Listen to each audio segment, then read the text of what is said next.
'Cause we are the Outlaws. We keep our eyes on the weak, they know that they targets. Hunting for goodwill, we ain't looking for bargains.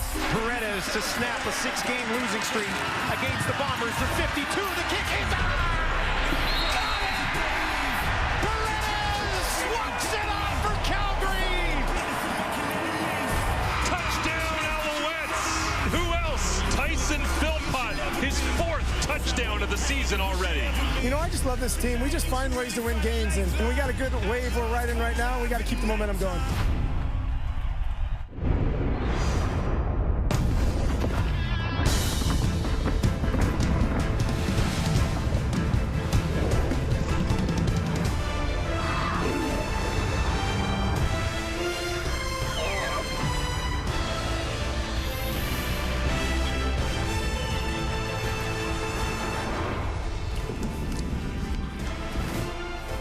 What a start to the season for the defending Grey Cup champs and for Tyson Philpott. His 4 receiving touchdowns is tops in the CFL. The Alouettes looking to start 5-0 for the first time since 2000. And it is going to be a family affair in Montreal tonight with the Stampeders and brother Jalen in town. This marks the very first time the Philpott twins will be facing off. Bragging rights and more are on the line. And with that, hello and welcome here inside the TSN studio. A little Saturday night football coming your way. I'm your host, Laura Dyke, and we are going to do this again, gentlemen. We've got Jim Barker, Matt Dunnigan, as well as Davis Sanchez. So, week 5 in the CFL continues to move along. We've got the Owls, we've got the Stampeders on tap. Coach, we'll start with you. What are you going to keep your eye on tonight? Well, Calgary's coming into a tough situation, going into Montreal, the best team in the league, and they're coming in without Demario Houston has come into their secondary, been a key part. He's out. Dedrick Mills is kind of the key to their offense in that he keeps people off of Jake Mayer. He's out.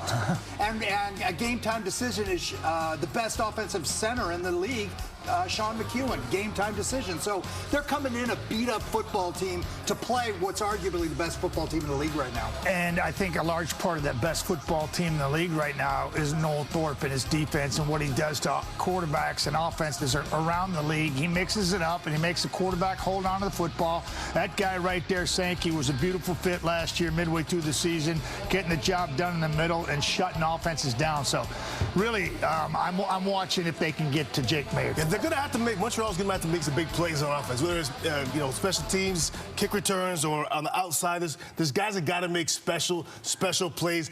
18 points a game, Montreal's allowed only. So for this Calgary team, whether it's kick return, whether it's the outside guy, Bagleton, someone's got to make special plays. Just they're not going to be able to duke it out with this Montreal team. Like you guys said, they're pretty good right now.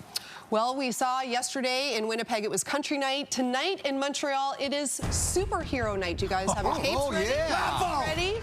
Well, we will see who will be riding to the rescue in this one. We are counting down to kickoff between the Stampeders and those Alouettes.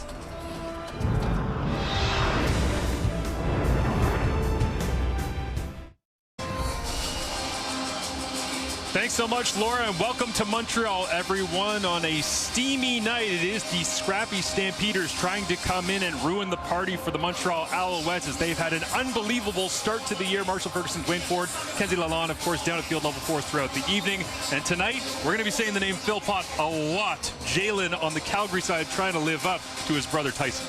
Yeah, both these guys obviously have very bright futures in this football league. Tyson's had a little faster start, but keep an eye on Jalen. I think this is a young man, 5th overall pick in 2022, due for a big breakout, much like the one his younger twin brother by 7 minutes has been enjoying here in 2024. He's been amongst the league's leading receivers throughout the season, already a star in the Canadian Football League. So many similarities defensively for these two clubs in terms of statistical categories, and Jason Moss very excited about the brand of football he has established here in Montreal with Noel Thorpe as his defensive coordinator. And Dave Dickinson loves what Jake Mayer is about this season. Said he put the work in, came in a little bit lighter to camp, he's moving around a little bit better, and he's excited to see whether or not his team can answer the bell here in Montreal on the road as the Alouettes limited travel over the next while. They're 4-0 and 4 of their next 5 are home games. The lone road game is Hamilton.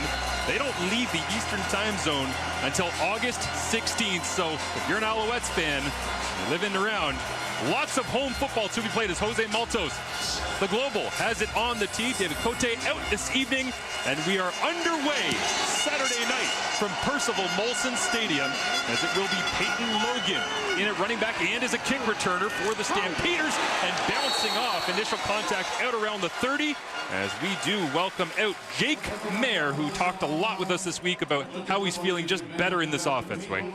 Yeah, Jake Mayer aiming to be more athletic this season. You mentioned coming in a little bit lighter on the year, spent a lot of his off-season focusing his training around footwork, quickness, change of direction, thus improving his ability to maneuver around the pocket and extend plays. Short area quickness was the term that Dave Dickinson used over and over again with us. And operating in this offense, it is essential. As Mayer locks in with Reggie Begelton in front of him. They'll begin off tackle, inside, go right back to Peyton Logan, who gets stacked up and turned around. That's Mustafa Johnson making the play. Never a surprise to see him involved as we take a look at this Calgary offensive line. Sean McEwen is out there to start. Keep an eye also on right tackle Joshua Coker. Mark and Michelle coming off a big game in which he had 9 catches for 75 yards. The veteran celebrating a birthday today as well. Turning 31 touchdowns in each of his last 2. And that season 9 catches last week against Winnipeg. Michelle is in motion to the left of Mayer. Hard count here on second down as Mayer throws it. And it's incomplete. Reggie Begelton, the intended receiver, but somehow, as always, it seems like 26, Tyrese Beverette is right there, and it's 2 and out. Yeah, Beverette, of course, a magnet to the football. This one kind of thrown low and outside as Mayer's trying to keep it away from that coverage. You see Beverette pursuing from the backside, but a tough grab to make for Reggie Begelton. Only team that's better at getting opponents off the field than 2 and outs, the Saskatchewan Roughriders, back in the win column here in week number 5.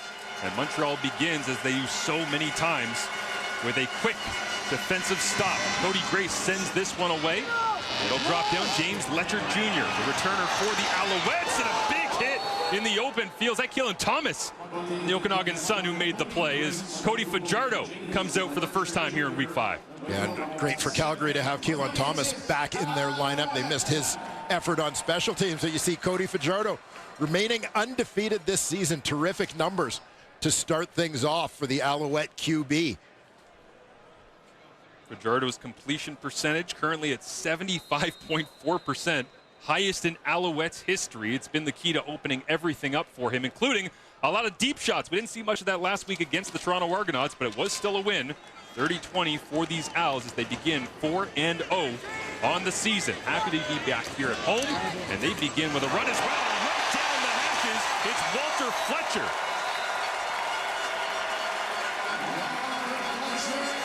Some nice creativity on this run play to start things off. A little inside counter play to Walter Fletcher. Misdirection with Fajardo showing that sprint action to the right. They'll go for a gain of 19. You highlighted him in the opening of things here a little bit. Josh Donovan, right tackle, just washed that thing all the way down. So 1st and 10, Montreal just across the 55. They go right back to the running game, and it's going nowhere as Julian Hauser makes a great play. Let's get a look at the Alouettes starting offense. Yeah, and you mentioned that guy on the offensive line, Josh Donovan, right tackle. Took over this spot in training camp with Jamar McGloster on the injured list, replacing the veteran. I think he's been rock solid so far. Cole Speaker, the latest Alouette receiver to get hot. He went for over 100 against the Argos last week. Many weapons to try to defend when you're the Calgary Stampeders this week. We were in Toronto last week doing what an inauspicious 100-yard game from Cole Speaker. Just found a way, catch after catch, as Fajardo looks to his left, comes back over the middle, checks it down as Charleston Rambo makes the grab. That's just his 10th of the season. And Micah Awe right there to wrap him up. And I think all eyes were on Charleston Rambo coming out of training camp. Of course, everybody wanted to make the Austin Mack comparison, a guy out of a big school, a little bit of NFL experience coming in to this Alouette lineup. Charleston Rambo, he's been good, but he's been able to come along slowly because basically the entire receiving corps has stepped up as guys like Philpott, Julian Grant, even Speaker, a year older, a year more experienced than they were and taking on more of that workload. More than 50% of the targets just going to the tandem Canadians and Keon Julian Grant and Tyson Philpott as Joseph Zima sends this one away. Drops down. That's Bentley Sanders letting it bounce at around the 5-yard line. Hops on it. And great coverage down the field. Back time, Titus Wohl makes the play. The former Calgary Stampeder. Wonder how many defensive snaps he'll get tonight facing this man, Jake Mayer. The Calgary starting quarterback consistently finding a way to get in the win column for the Stamps.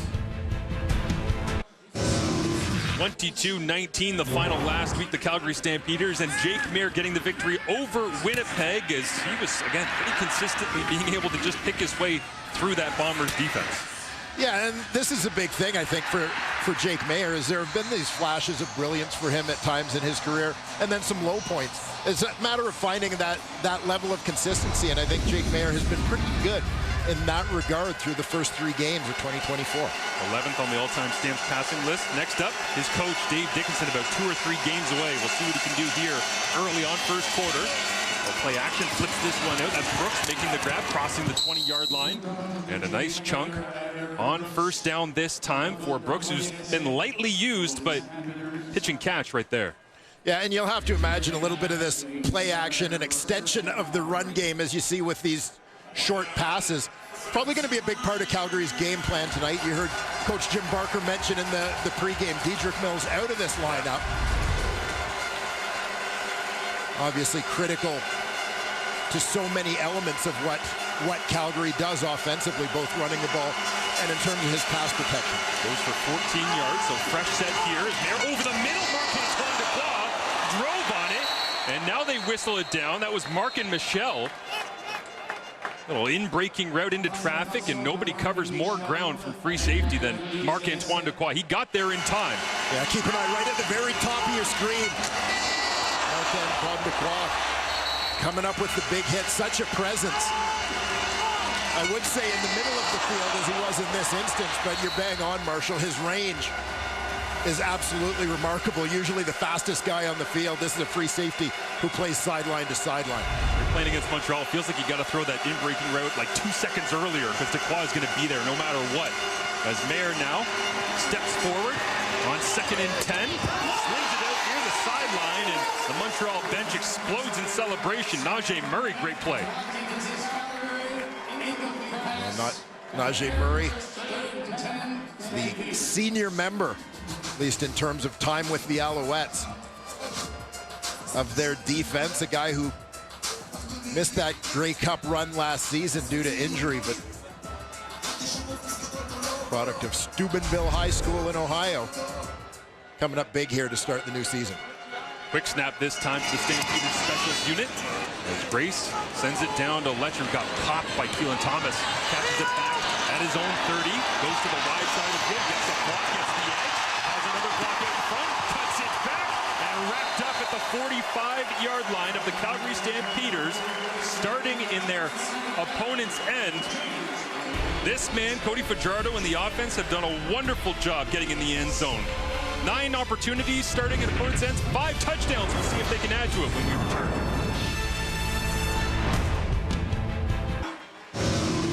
Cody Fajardo passed an 8-win streak of Anthony Calvillo back in 05-06 and 2002, and Tracy Ham in 96-97. He now holds the Alouettes all-time lead when it comes to starting quarterback to just keep winning thanks to this effort against the Argonauts. Yeah, and it had a certain feel to it for Cody Fajardo last week against Toronto. As that was the last team that beat them in Toronto in the regular season last year.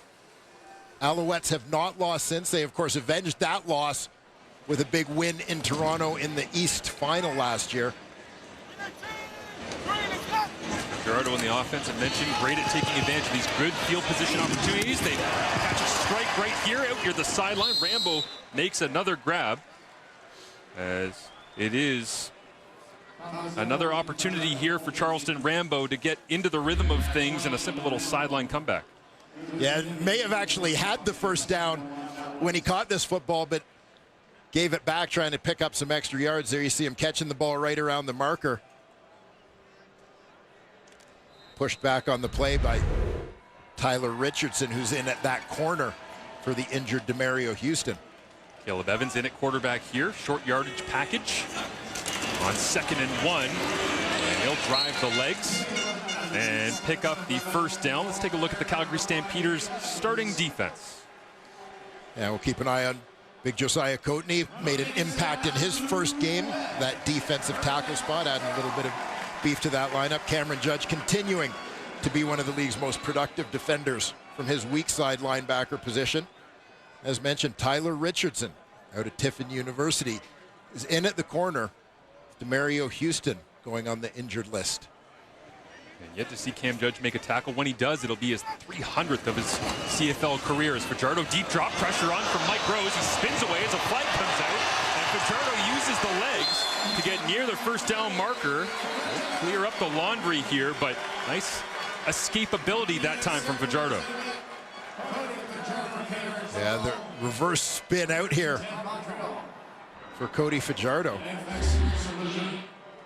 See Mike Rose in the interior of that Calgary defense. He's a man who's going to supply the initial pressure, straight bull rush. Gets a hand on Fajardo, but you see Cody using his legs well. Illegal contact. Calgary, number 27. 10-yard penalty. First down. So the run stands as Tyson Philpott draws a lot of attention and a little extra grab as well. Go against the former Alouette, Rodney Randall. Back in the Canadian Football League this year after exploring his options south of the border. Also spent some time as a Hamilton Tiger Cat. As the officials talking this one over, we get a look at Randall there. Actually fined for a blindside block this week from last week's game against the Winnipeg Blue Bombers. So back on the roster, back on the field, but a little lighter in the wallet perhaps. And part of this secondary that has been evolving for the Calgary Stampeders. And now Fajardo, they're done the conversation. 1st and 10.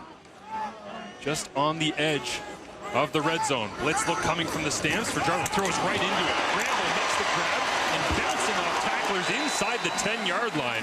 Rambo packs a little bit of punch you don't expect for a guy of his frame at just 6'1", 177. Yeah, you're going to see pressure come off that side of the field. Great recognition and adjustment from Rambo. One receiver, he sees the blitz go. He knows he's got to make himself available right away to his quarterback. Whatever route was called, adjust to a quick slant. Nice connection there between he and Cody Fajardo.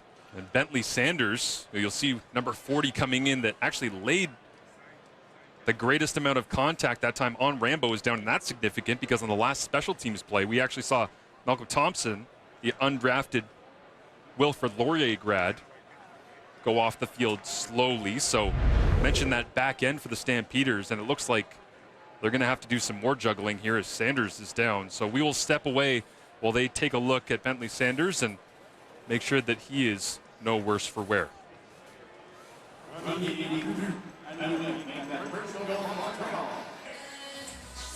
Well, it's Saturday, and that means there's no more football this week. No! Sunday!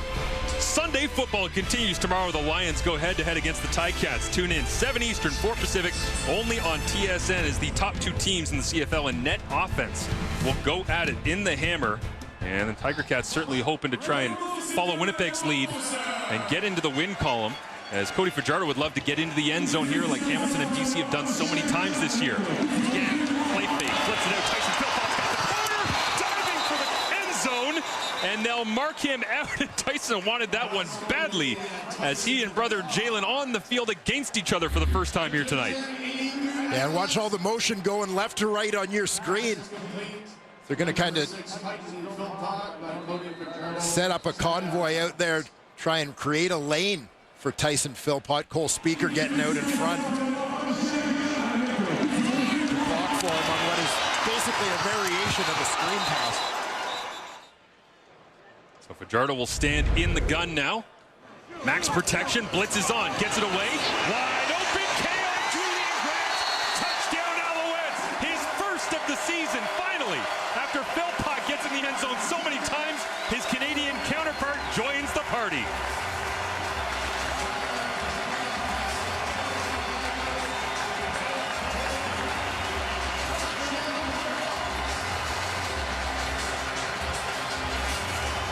Okay, on Julian Grant. Had just a terrific route, and you get a feel for his speed watching this one. He's just off to the left side of your screen. Really didn't disguise what he was doing. The defender, Rodney Randall, was playing inside leverage. Hence, Julian Grant made that break to the out at full speed, was wide open from the word go. Jose Maltos adds on the extra point. And as we're talking so much about the Philpott brothers and Canadian receivers, it's kind of fitting based on how Montreal has began this season that they'll end up having a different Canadian receiver get into the end zone. As Tyson actually mentioned to us this week that he's been using Keon almost like he used to Jalen, where sometimes I need to get picked up. I look to my guy, and he gives me a big play, and I get excited. I want to do something special on the field. Here's the touchdown drive, fueled by a 36-yard punt return that got the party started. Yeah, good field position always helps, but you see all the receivers getting involved here. And again, Cody Fajardo back to 100% health and using his legs to not only extend plays, but to make plays. As he did there, here's Tyson Philpott setting it up on the doorstep, and his adopted twin brother, Julian Grant, with the major. 6 plays, 44 yards in under 3 minutes. And good to see Keon Julian Grant healthy. That's the biggest thing he said to us last week going into the Argos game, that he just wants to play every game this year. If he does, that's not going to be the last time you'll see him catching a football in the end zone. As Calgary set to receive here, Peyton Logan, the second kick return of the ball game.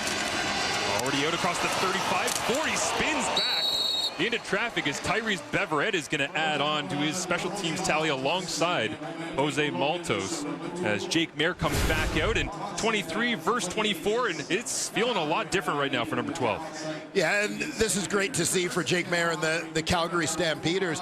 And part of this is just the recognition on his own part, as Dave Dickinson alluded to with us this week, of recognizing what he needed to do better and taking the action to make that happen.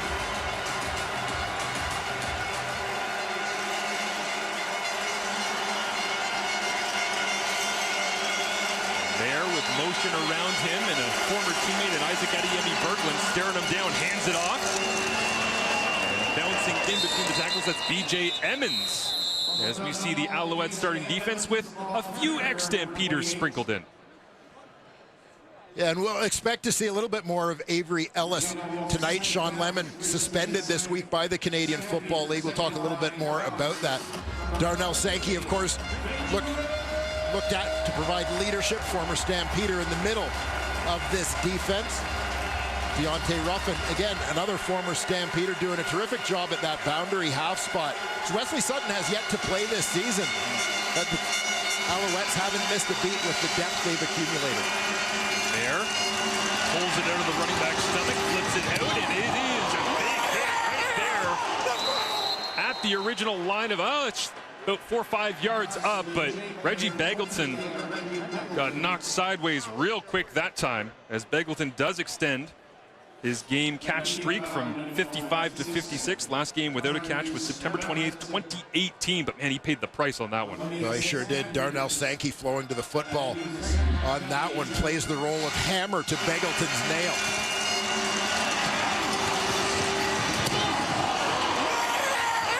The good news is you dodged Tyrese Beverett. The bad news is he's got a friend. Give it to Jalen Philpott here.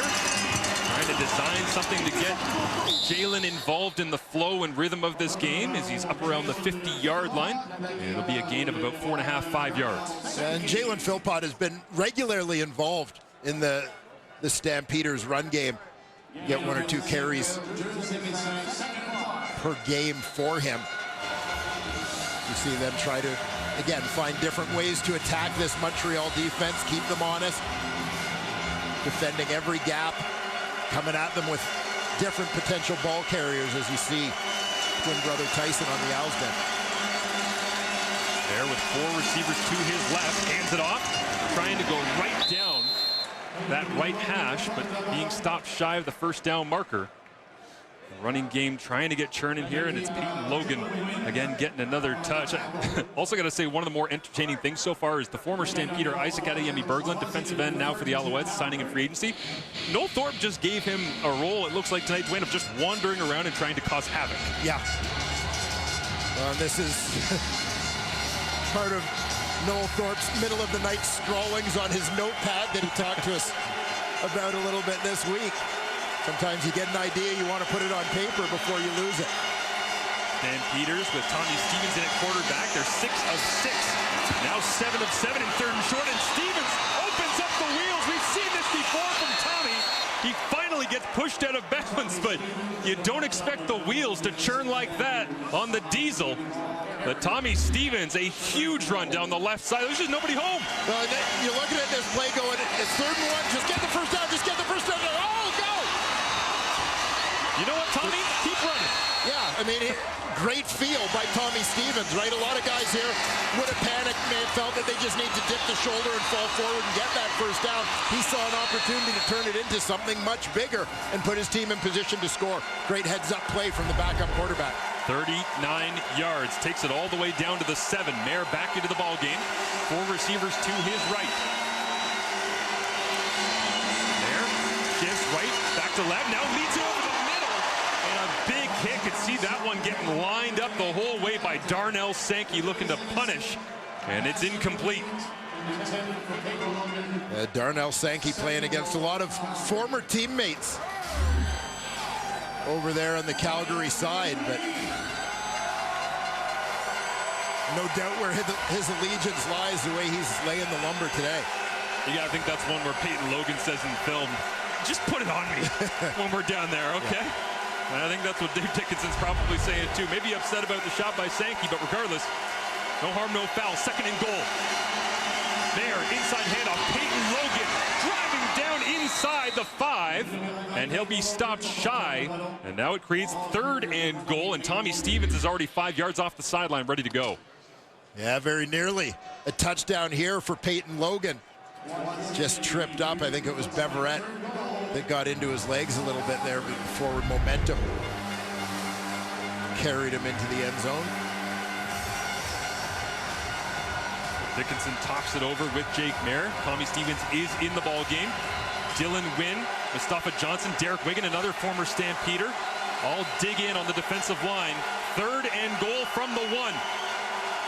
Stevens goes right side this time, trying to get there. Did he?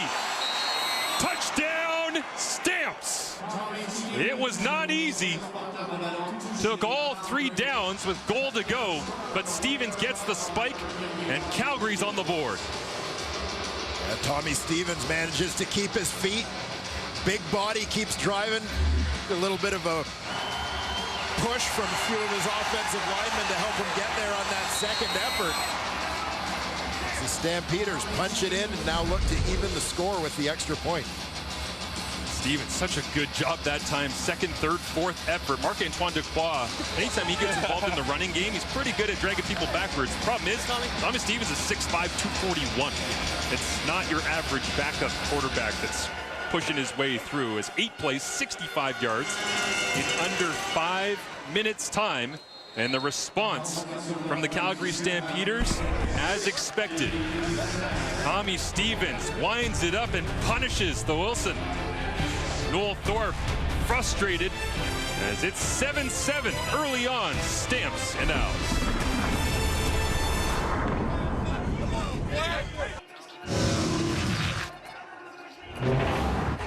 Jalen, that's for you. Show me what you got this weekend. Let's go. Well, you only get to do this once. We hope we get to see it many, many more times throughout their history. But on the field against each other, Jalen and Tyson. Let's go down to Kenzie Lalonde with more.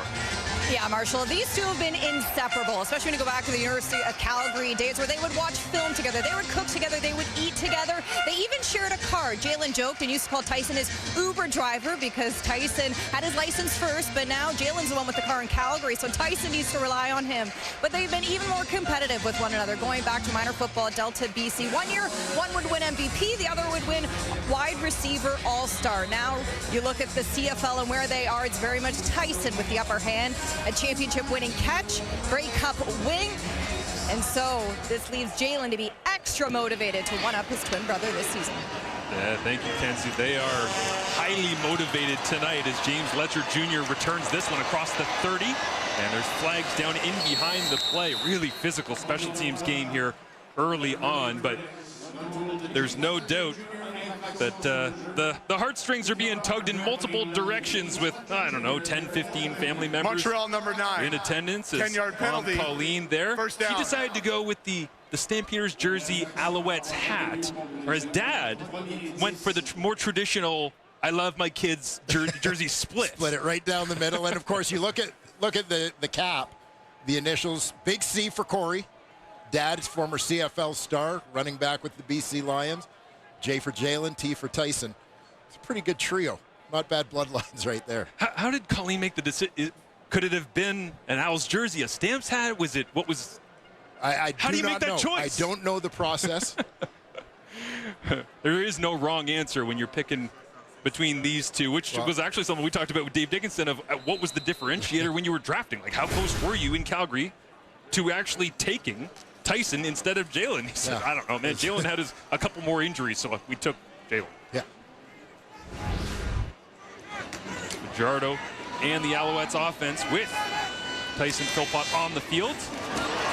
Go back to the air and on cue, there is number 6, big hit this time as Brandon Dozier makes the tackles. Yeah, Dad refusing to give up the crown athletically in this family. Yeah, we talked to the boys a little bit about it this week, and they suggested, growing up, Dad was part of the competition too. It was a three-way thing, as he apparently refuses to admit that his boys might be able to beat him in a race to this day. Short yardage team is in for the Alouettes here with Caleb Evans in the fold. There's Tyson, an explosive start to the year. Backed up deep in their own end, they go for it, and Evans has got that. No problem whatsoever.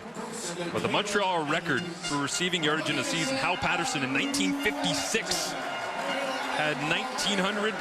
And right now, Philpott is on pace for somewhere in and around that range, if and hopefully he can stay healthy all season long. Yeah, the question became, with the departure of Austin Mack in the offseason, who would become the #1 receiver in Montreal? And I'm not sure it's been decided, but it's nice to see a couple of young guys battling it out. Former high draft picks for this team in Philpott and Julian Grant. Last play of the first quarter, barring penalty here as they get it on a little swing screen to Tyson, and he adds to his stellar catch percentage on the year. Came into tonight catching 85% of his targets.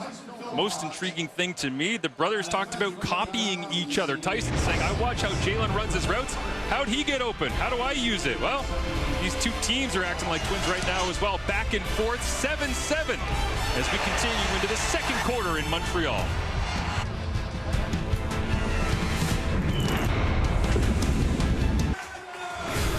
Well, these are the numbers after the first quarter of play, and I mentioned these two teams kind of acting like each other. They're both very high in a ton of statistical categories coming into this game, Dwayne, but when you look at the actual way that the quarterbacks have been acting early on and being so efficient and consistent, like these, it's not mirror images, but these two teams are taking on very similar roles in the CFL this year. Yeah, and obviously in a 9-team league, sometimes you're going to see things that work for one team being implemented by others.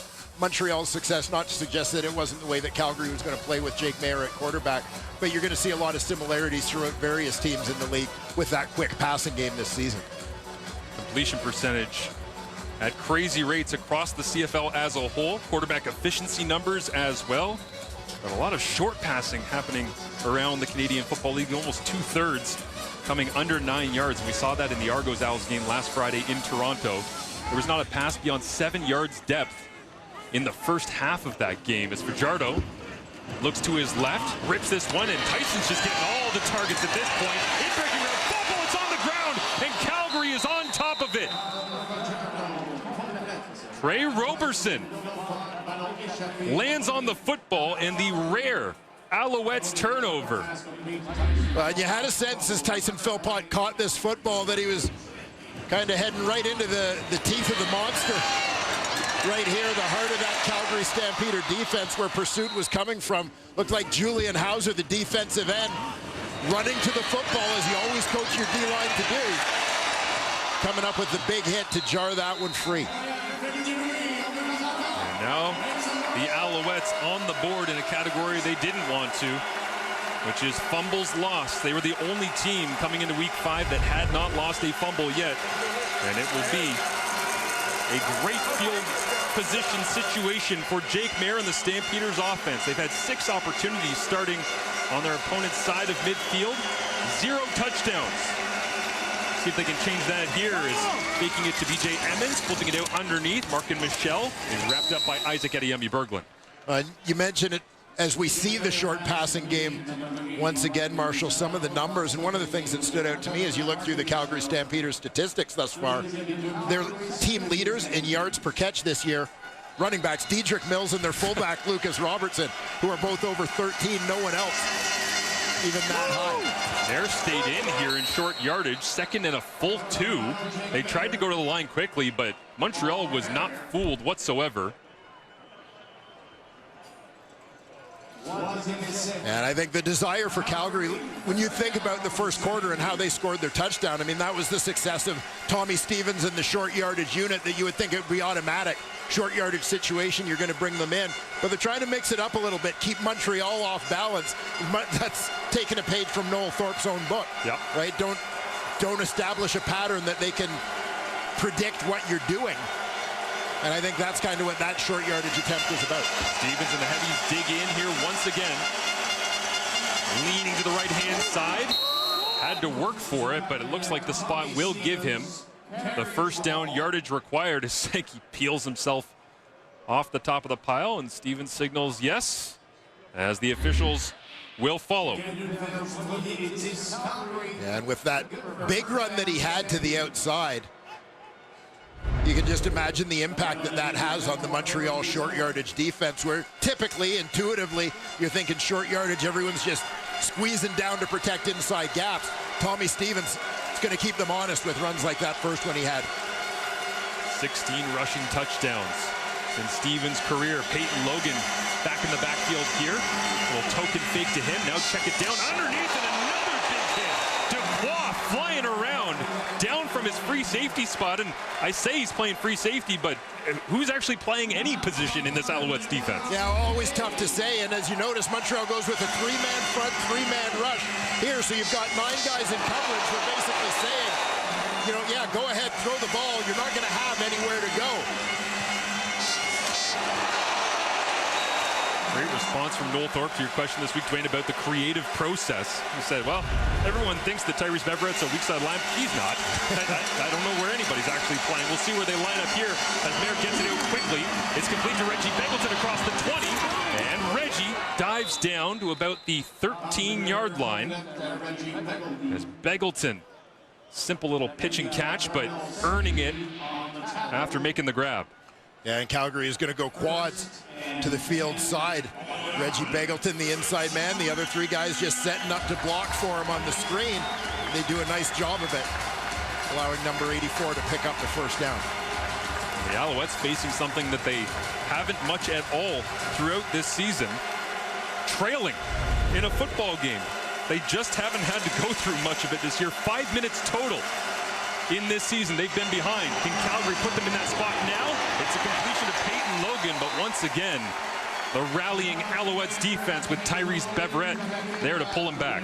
Yeah, and I just want to continue on the thought that you started earlier, Marsh, about Noel Thorpe and that breaking the mold, basically. That, yeah, traditionally you think about offense and defense, and there's an aspect of offense that is about identifying who's playing certain positions and where is that person lined up. Noel Thorpe makes that very difficult to do, the way he kind of puts the names in a hat, shakes it around, and lines them up wherever. Just a nightmare for a quarterback to have to identify people. Is here, Mayer flips to the right, comes back to the left, and they'll send this one straight into the Percival Molson turf. As right on cue, they bailed the defensive end Isaac Adeyemi Berglund out into a zone, and it was exactly where Mayer was looking. Yeah, that unexpected play based on the lineup. You expect just certain things to be open, right? You expect that DN to be open, or excuse me, DN to be rushing flat to be open. As a result, they drop the DN and take that away, and suddenly you're reeling a little bit as a quarterback. There's Rene Paredes, who had the walk-off last week against the Winnipeg Blue Bombers. As this one comes from 22 out, easy mode for Rene as El Matador adds on to his career tally. On a beautiful night here, Saturday in Montreal, 10-7 Stamps lead. An annual tradition unlike any other. Shark Week. As it is superhero night here in Montreal. It's weird that Mario and Luigi aren't sitting together. Some conflict that we don't know about. Falling out. Off the field issues. Unlike the Philpotts. Fajardo takes the run, flips it out. Walter Fletcher takes the grab, crosses the 50-yard line and out to midfield. As Fajardo, the dual threat, leads to a 15-yard gain. There is a flag out in front of the Alouettes bench.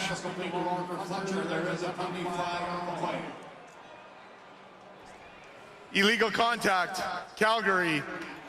That penalty is declined. First down. Yeah, they get two backs in there. Jeshrin Antwi in the backfield carrying out the run fake. Montreal looks to take advantage of the versatility of Walter Fletcher, moving him around a little bit within that offensive set. Again, little run fake. Keon Julian Grant, who had the major earlier, makes the grab here. Walter Fletcher, been a great part of this offense so far this season. A little screen pass touchdown back against the Edmonton Elks earlier this year, but on the ground, he's been setting the tone in a great pairing with Cody Fajardo's running ability. Yeah, and it's an interesting mix that the Alouettes have in that backfield this year, of course, with William Stanback moving on, doing his thing with the BC Lions this season. Walter Fletcher gives a little bit of a different look, but the Alouettes also able to work in a little bit with Jeshrin Antwi and Sean Thomas Erlington as well. Pressure look here over the middle, intercepted. Fajardo picked off, coming back the other way. The Stampeders get a block or two. It's Bentley Sanders. We saw him get dinged earlier. He was feeling his hand and trying to get the numbness to go away. Well, he can feel every part of that football. Fajardo, again, the rare interception. Looking for Reggie White. Bentley steps in.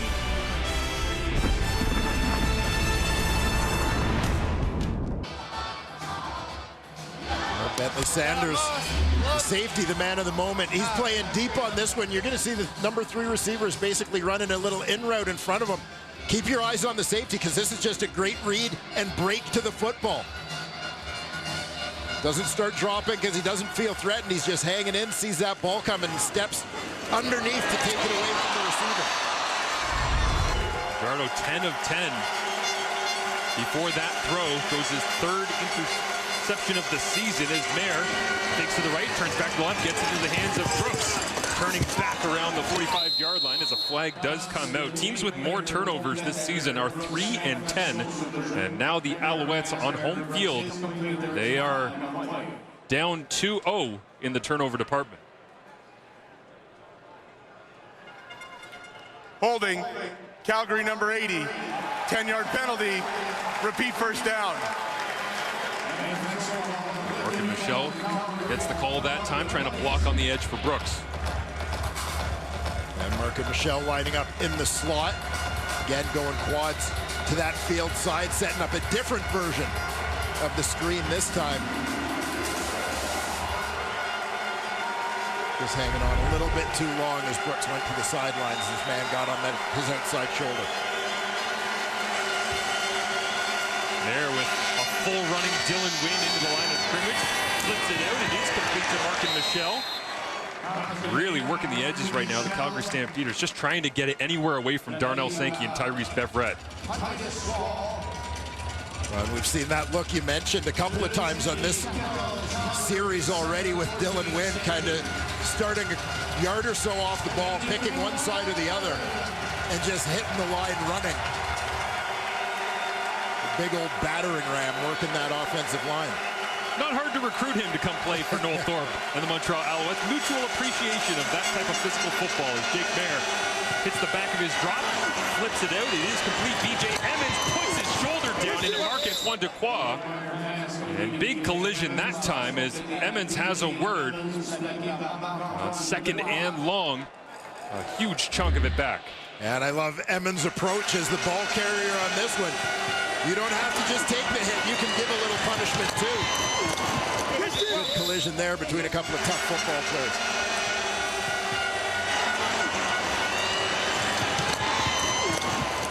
Pads are popping on Saturday night as Emmons out of Florida Atlantic University, 6', 224. Tommy Stevens in the huddle, and now Dequoy getting looked at. It's one of those hits that you see, and it doesn't matter what the shoulder pads can do to protect you. It's just certain amounts of contact that you are going to feel no matter what, as Emmons goes right into the kitchen of Tyrese Beverette and Darnell Sankey, who has a word. I'm feeling a little bit like it's the hockey mentality right now, right? One of your guys takes a big hit, somebody else is going to step up and defend them, and you know Darnell Sankey will take up that battle in a hurry. We saw Bentley Sanders kind of motioning the same way. You know, stinger is the term everyone uses, up into that shoulder and kind of get the tingling in the hand after big contact. And Sanders came back, got the interception, but Marc-Antoine Dequoy getting looked at by the training staff of the Alouettes. As the Owls a little bit on their heels here at home, will step aside as he gets looked at. Marc-Antoine Dequoy makes his way off the field and heads toward, looks like the locker room there. We'll get an update on his availability when we can. Right now, it's third down, and Tommy Stevens is going to look to throw. Coming out of the injury timeout, Marky Michel wide open, jumps back inside and wrapped up inside the 20-yard line. So Tommy Stevens with a 30-plus yard run and now a completion on third down. And for the number of snaps he's playing, he's certainly having an influence on the outcome of this one. And this has given Montreal a little bit of a taste of their own medicine. Markin Michel is lined up in the slot, but you get this short yardage look. Remember, Montreal hit the touchdown pass to Cole Speaker last week against Toronto on the fake QB sneak,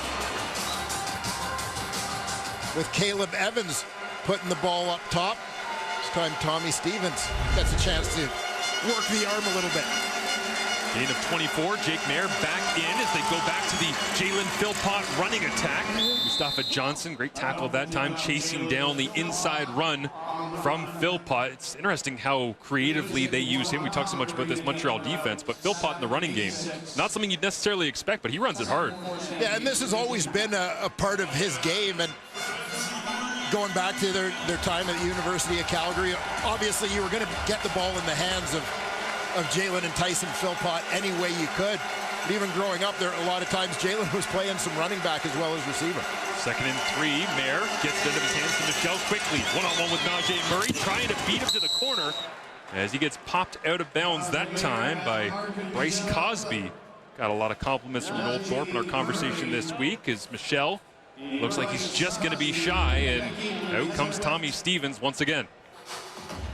And when you talk to Noel Thorpe about the type of defenders he's looking for, things he talked about are obviously in a short CFL training camp when you're looking at new guys. One of the number one things is just guys who can pick things up quickly. Bryce Cosby obviously did that, but guys who frankly want to run and hit and offer some versatility, some flexibility. Cosby has shown that since jumping in at the nickel spot for Reggie Stubblefield. Tension high for the Alouettes here, down by 3, backed up in their own end. Third down, and Stevens goes the more prototypical way of the short yardage quarterback, pounds it down in around the 5-yard line. Well, I'll again go back to that first long short yardage run by Tommy Stevens in the first quarter. And you remember, he attacked the outside. Think the defense remembers it? Watch how they loosen up on this side when he starts coming laterally. See how Avery Ellis, the defensive end, just widens out and creates a gap for him. That play is huge in the first quarter, and you see the impact of it now. Trying to do anything to keep contained on the edge there, and easy mode once again for Stevens. Leans forward, 1st and goal from the 6. Hands it off, Peyton Logan puts his shoulder down, driving through Jeffrey Canton-Arcou as the talented rookie out of Memphis gets just enough of Logan to stack him up shy of the goal line.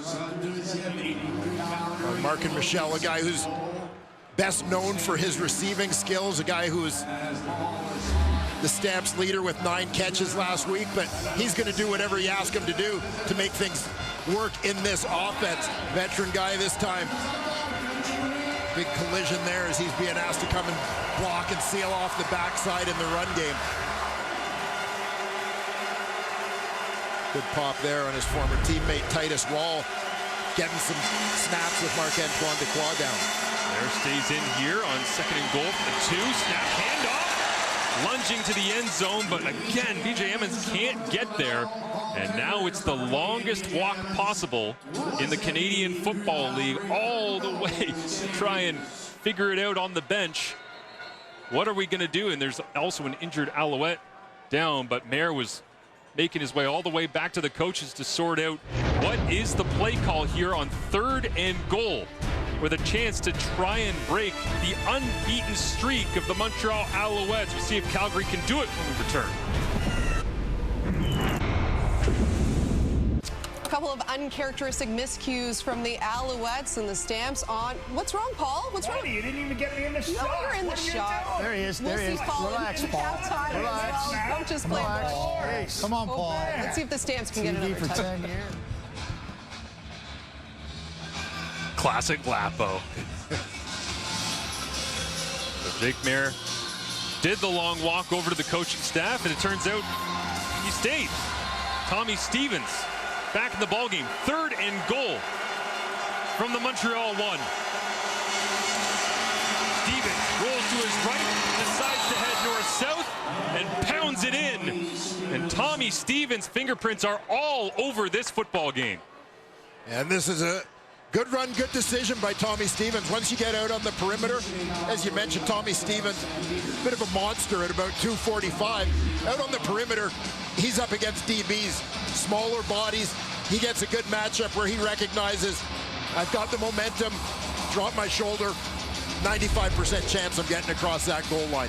Good decision not to try and outrun him to the corner on that one, but just pick a gap and go.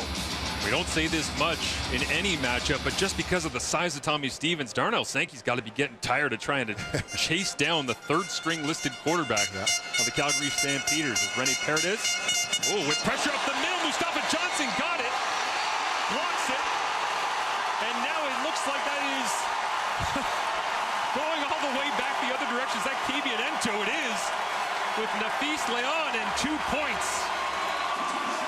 Maybe that'll spark the Alouettes. As Laura said at the 3-minute warning, a couple of uncharacteristic mistakes, but that time free inside the A gap. Mustafa Johnson looked like it almost hit him in the face mask. He was there so quickly. Mustafa Johnson has been outstanding for Montreal on defense here in his 3rd Canadian Football League season. And here he gets it done on special teams. 94 put a dent in this thing. He gets a piece of the football, and his fellow former Colorado Buffalo, Kabian Ento, scoops it up for 2 points going the other way.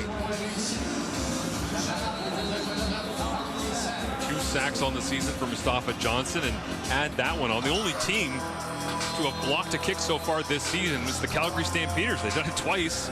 And now you can add Montreal to that. You're against Calgary, and Kabian Ento getting all sorts of praise this week from Noel Thorpe. Dave Dickinson, not the happiest about that, but any momentum for Jason Moss's club, he'll take right now. Well, those are the kind of plays that Jason Moss loves, right? Plays where a lot of people kind of mail them in, take them for granted. Of course, they're going to get the kickoff. He wants his guys going full speed on everything, because even once a year, that might happen. Turn here from James Letzer Jr. They continue to bang on special teams. We do not end a special teams rep in this Week 5 Saturday night game in Montreal without about half a dozen uniforms picking themselves up off the turf as Tommy Stevens finishing off that touchdown drive, 16-9. And again, mentioned it earlier on, Dwayne, but Montreal in this offense, they have not played from behind more than 5 minutes total the entire season. 240 minutes played, 5 minutes trailing. A bit of a different spot for them to be in here. It was going to happen at some point, but Calgary has put Fajardo in behind with the interception. Bentley Sanders earlier. Easy completion this time. Tyson Philpott also had a fumble earlier on. Micah Awe ripping at the football. And they'll whistle it down about the 32. A pretty good job again by the Stampeders of bottling up Tyson Philpott after he makes the catch. Again, just a quick slip screen coming underneath. David Ford progress up around the 35. Quick slant this time. That nearly intercepted as it was intended for Charleston Rambo. And Julian Hauser's got a knack for finding the football as Ben LaBrosse making the play. Well, Ben LaBrosse feeling right at home wearing red and white on this field as he spent part of his college career playing for McGill. This, of course, being their home stadium. Montreal guy, also played Cégep football at Vanier College before a stint at Syracuse University. Wildly athletic. Enjoyed watching him perform at the CFL Combine this year in Winnipeg. Drafted high and making plays here in the CFL regular season as Eric Brooks back to return, heads for the field side of things once again, has the speed, runs away from Jeffrey Andrews, cuts it back, and he'll be brought down. What a tackle that time. Joseph Zima was the last line of defense as Eric Brooks added a little bit of pop to a Stampeders return game that's been struggling early on this season. Yeah, nice looking return from Brooks as he gets to show off his speed. But I also want to give a lot of credit to the play by Zima as he's able to turn that one back inside, not let the speedy Brooks get to the sideline on him where he'd have been gone.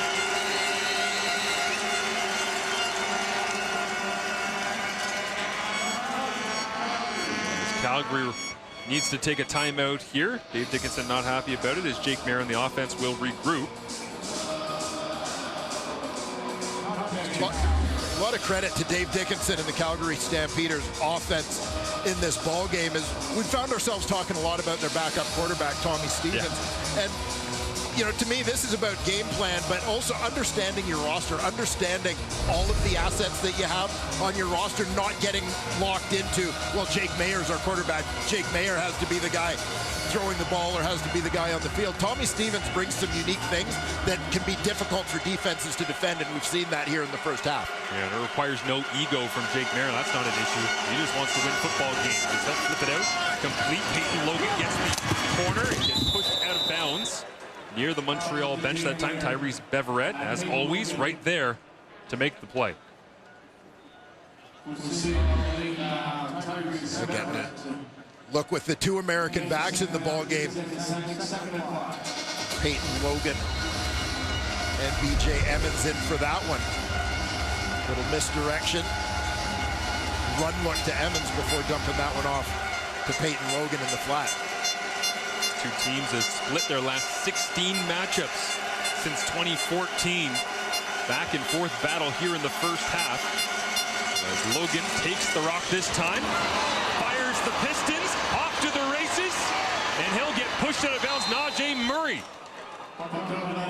is the one that finally catches up to Logan after all of those quick little flat catches and getting beat up by Peyton Logan earlier on. He gets a little bit of breathing room this time for a gain of 42. A nice burst here from Peyton Logan. Dylan Wynns trying to get there. Right in the hole, but just unable to get off the block. Not sure if there might have been a little bit of a clutch there, but regardless, big play for Logan in the run game. Fourth straight score zone possession here for the Stampeders. Mayer leans into this one and rips it at Reggie Begelton, as it is a touchdown for the Calgary Stampeders, extending their advantage here in Montreal.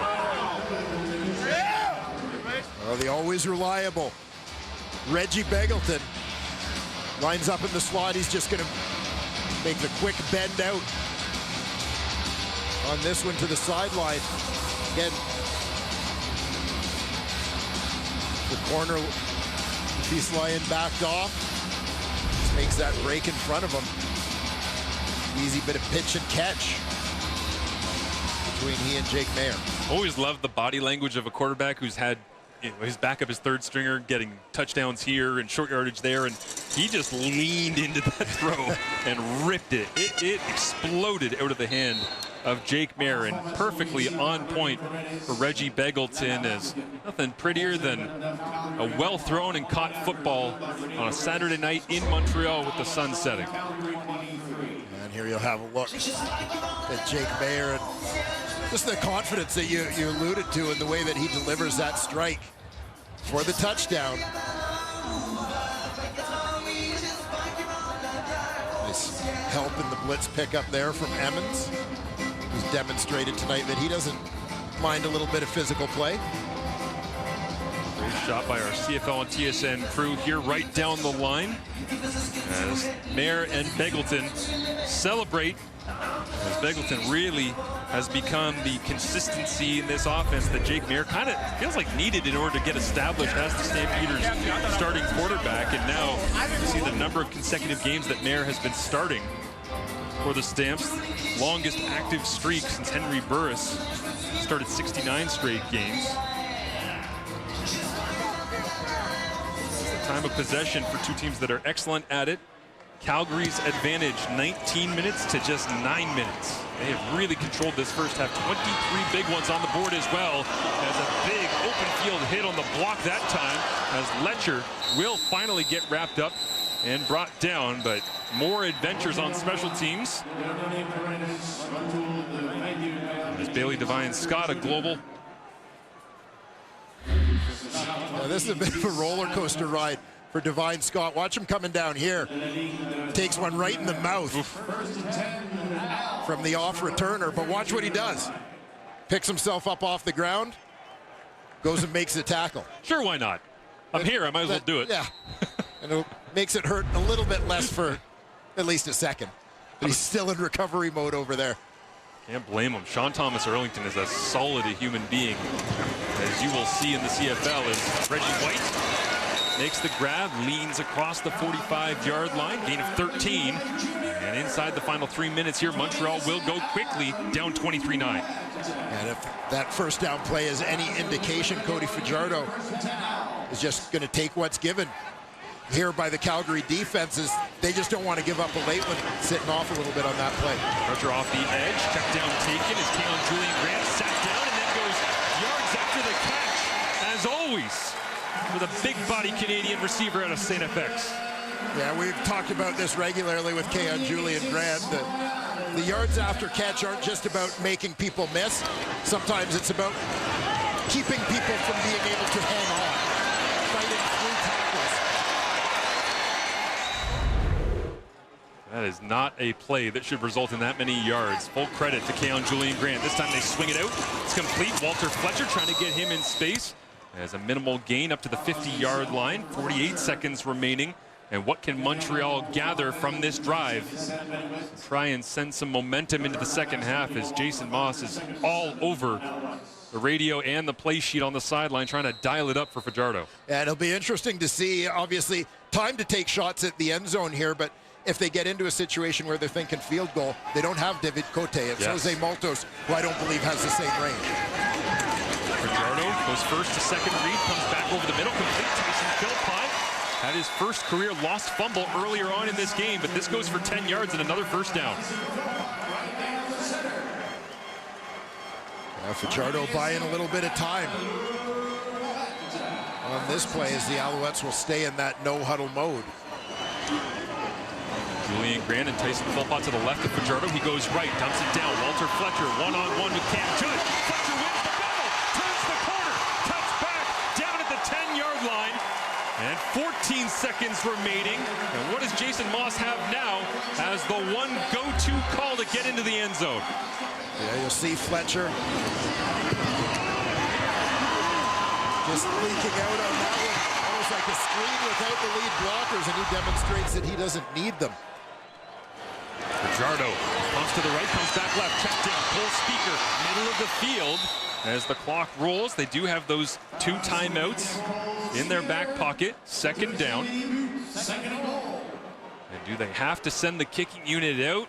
The frustration on the face of Jason Moss says they do. And you know, this is a guy who hates to settle.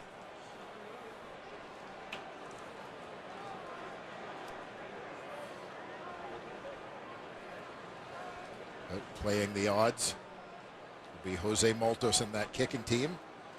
You see his 2023 numbers. You just know Jason Moss is already in mind going, I could have done, I should have.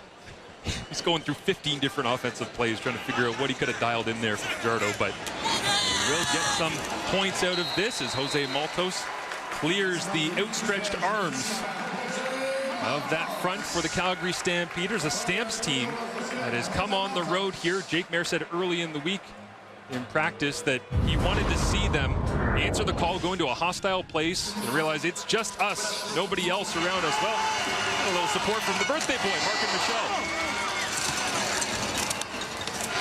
Michelle with a strong effort last week. I mentioned those 9 catches for 75 yards and a touchdown. Had himself going early in the first half here tonight. Markin is standing alongside Kenzie Lalonde. Well, Markin, your team has an 11-point advantage here against a team that's 4-0. Just what are you liking about your group's performance so far? We're playing football. That record doesn't matter. This is another game that they got to come out here and play football. We don't care about what they've done in the past. The present is right now, and we here to go ahead and get it. 31st birthday for yourself here, so happy birthday. What would it mean to you to get this win here? It means a lot to get this win. Not because it's my birthday, because I'm a competitor. Today is my birthday, but it's a work day, so we got to come out with this dub. Appreciate the time. Appreciate you. LD, it's over to you. All right, thank you, Kenzie. And yes, the Stampeders making a statement there in that first half. The Alouettes, uncharted territory. We heard Marshall say coming into this game, they had only trailed for 5 minutes all season, Maddie. Yeah, and hey, good to have some duress and some pressure put on you in this ball game like here. See how they respond. I thought that was a great response drive, much needed at the end of the half there. But this game should be 24-10, but a 3-point Mustafa Johnson block convert flipped around Ento. But this is what Calgary, in my surprise, did to the best defense in the league thus far this league. And that is really to play smash mouth football, great second down calls here, and then Peyton breaks free for explosive play. And that's what you're looking for. And next thing you know, after that block convert, here's Bagleton in the end zone. Jake Mayer looking comfortable. And that is not easy against this Montreal defense. I can't tell you. They give up 18.3 points a game. They scored 23 in the first half. And to me, this is impressive by Calgary on the road, making a statement against the best in the league right now. Yeah, with that Northrop defense, they're often bringing the dime and the will off the edges. That's you see a ton of that. But they're not always blitzing. They're not always sending more than you can block. They're dropping defensive linemen in order to make up for that. So it's not always a blitz, but they're bringing edge pressure. And Marshall talked about on the broadcast in the booth. Marshall talked about working the edges. You see this all game long. Dave Dickinson's done a great job. He's working the edges, working them horizontally, and they're outnumbered out there. If you're bringing the will and the dime over and over again, and you're dropping guys from the interior, that you're either even outside or you're outnumbered out there. They're doing a heck of a job with that. Also, when you have Reggie Bagleton and Marky Michelle, 2 grown-ass men, strong guys willing to block on the edges, they're either getting the ball in the screen game or winning physically on the edge for the screen game, and that's been the difference. Michelle just said it. I don't care what they've done previously. They got to play us right now, and Calgary's out physically in Montreal. Well, we've talked a lot about Noel Thorpe and his defense. I want to talk a little about what Brent Monson did this first half. He found out early how to defend Cody Fajardo. He's going to blitz him here. He's going to bring pressure. Second down, he brings blitzes. Cody avoids it.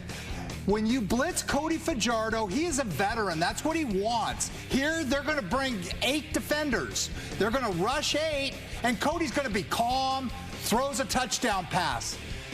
He did not blitz after that. Now he's going to sit on 2nd and 10 in a nice soft zone, and Cody's going to complete the ball for 5 yards and then a fumble.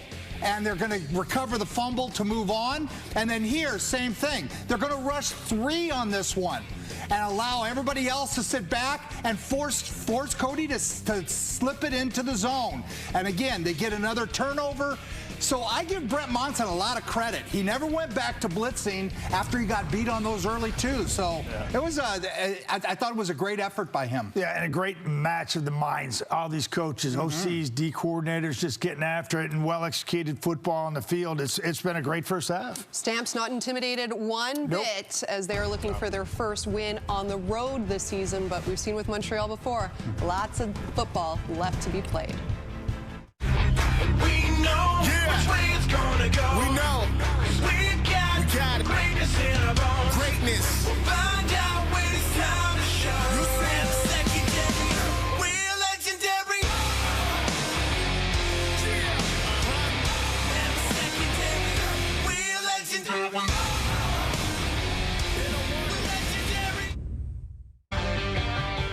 We saw the Bombers pick up their first win this season yesterday. Will the Ticats grab theirs tomorrow? The Lions are standing in their way. BC Hamilton wraps up Week 5 here on TSN.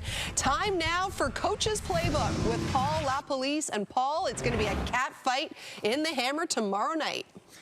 Yeah, and if you love offensive football, you got number 1 and 2 in the CFL in offensive yardage. You also got 2 really mobile quarterbacks. I know you're saying, wait a minute, Vernon Adams mobile. What about Bo Levi Mitchell? Bo Levi Mitchell has scrambled better than I've seen him any time in his career. Asking him that question yesterday, he talked about Scott Milanovic really helped me making sure when I'm at the top of my drop, I go to the next read or I start to scramble. And that helps your protection. It helps create plays like this one to Tim White. It's certainly an opportunity for him to be able to create, and I love what he's doing here. He's been his whole career, he's been somebody who's just chucked it downfield, waited and waited. Now he's using his legs, and it's really helped. That one's an on-time throw. You can see just gets back to the top of his drop and throws it. This is one of the last drives of the game against Ottawa when they went down and took the lead. And I love this. Just the ability to create with his legs is a nightmare for defenses. And I think that's a great addition to his game. Now, for the BC Lions, you're not going to stop Vernon Adams and their offense, but they are the worst in the Canadian Football League at scoring when they get in the red zone. So Ham's just got to give up the yardage, keep him out of the end zone. Hey, I can't wait to see the game.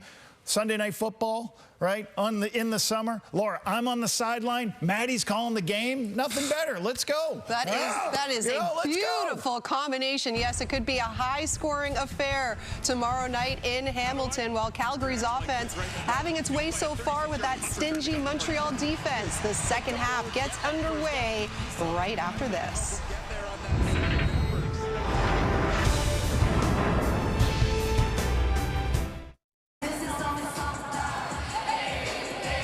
The statistics after the first half of action here, the Calgary Stampeders in control, and you can see the passing yards certainly ripping it all over the place are the Montreal Alouettes, but still playing catch-up, and that's because Tyrese Beverett has been trying to find a way to get a stop against the Calgary offense. Let's go down to him and hear from Kenzie. Well, Tyrese, let's just start with missing Marc-Antoine Dequoy. We saw him walk away with an arm in the sling. Just how will you guys move forward? I mean, you know, he's a big piece in our defense, but we have the mindset of next man up. You know, we expect the next man up to come and play just as good as Marc Dequoy.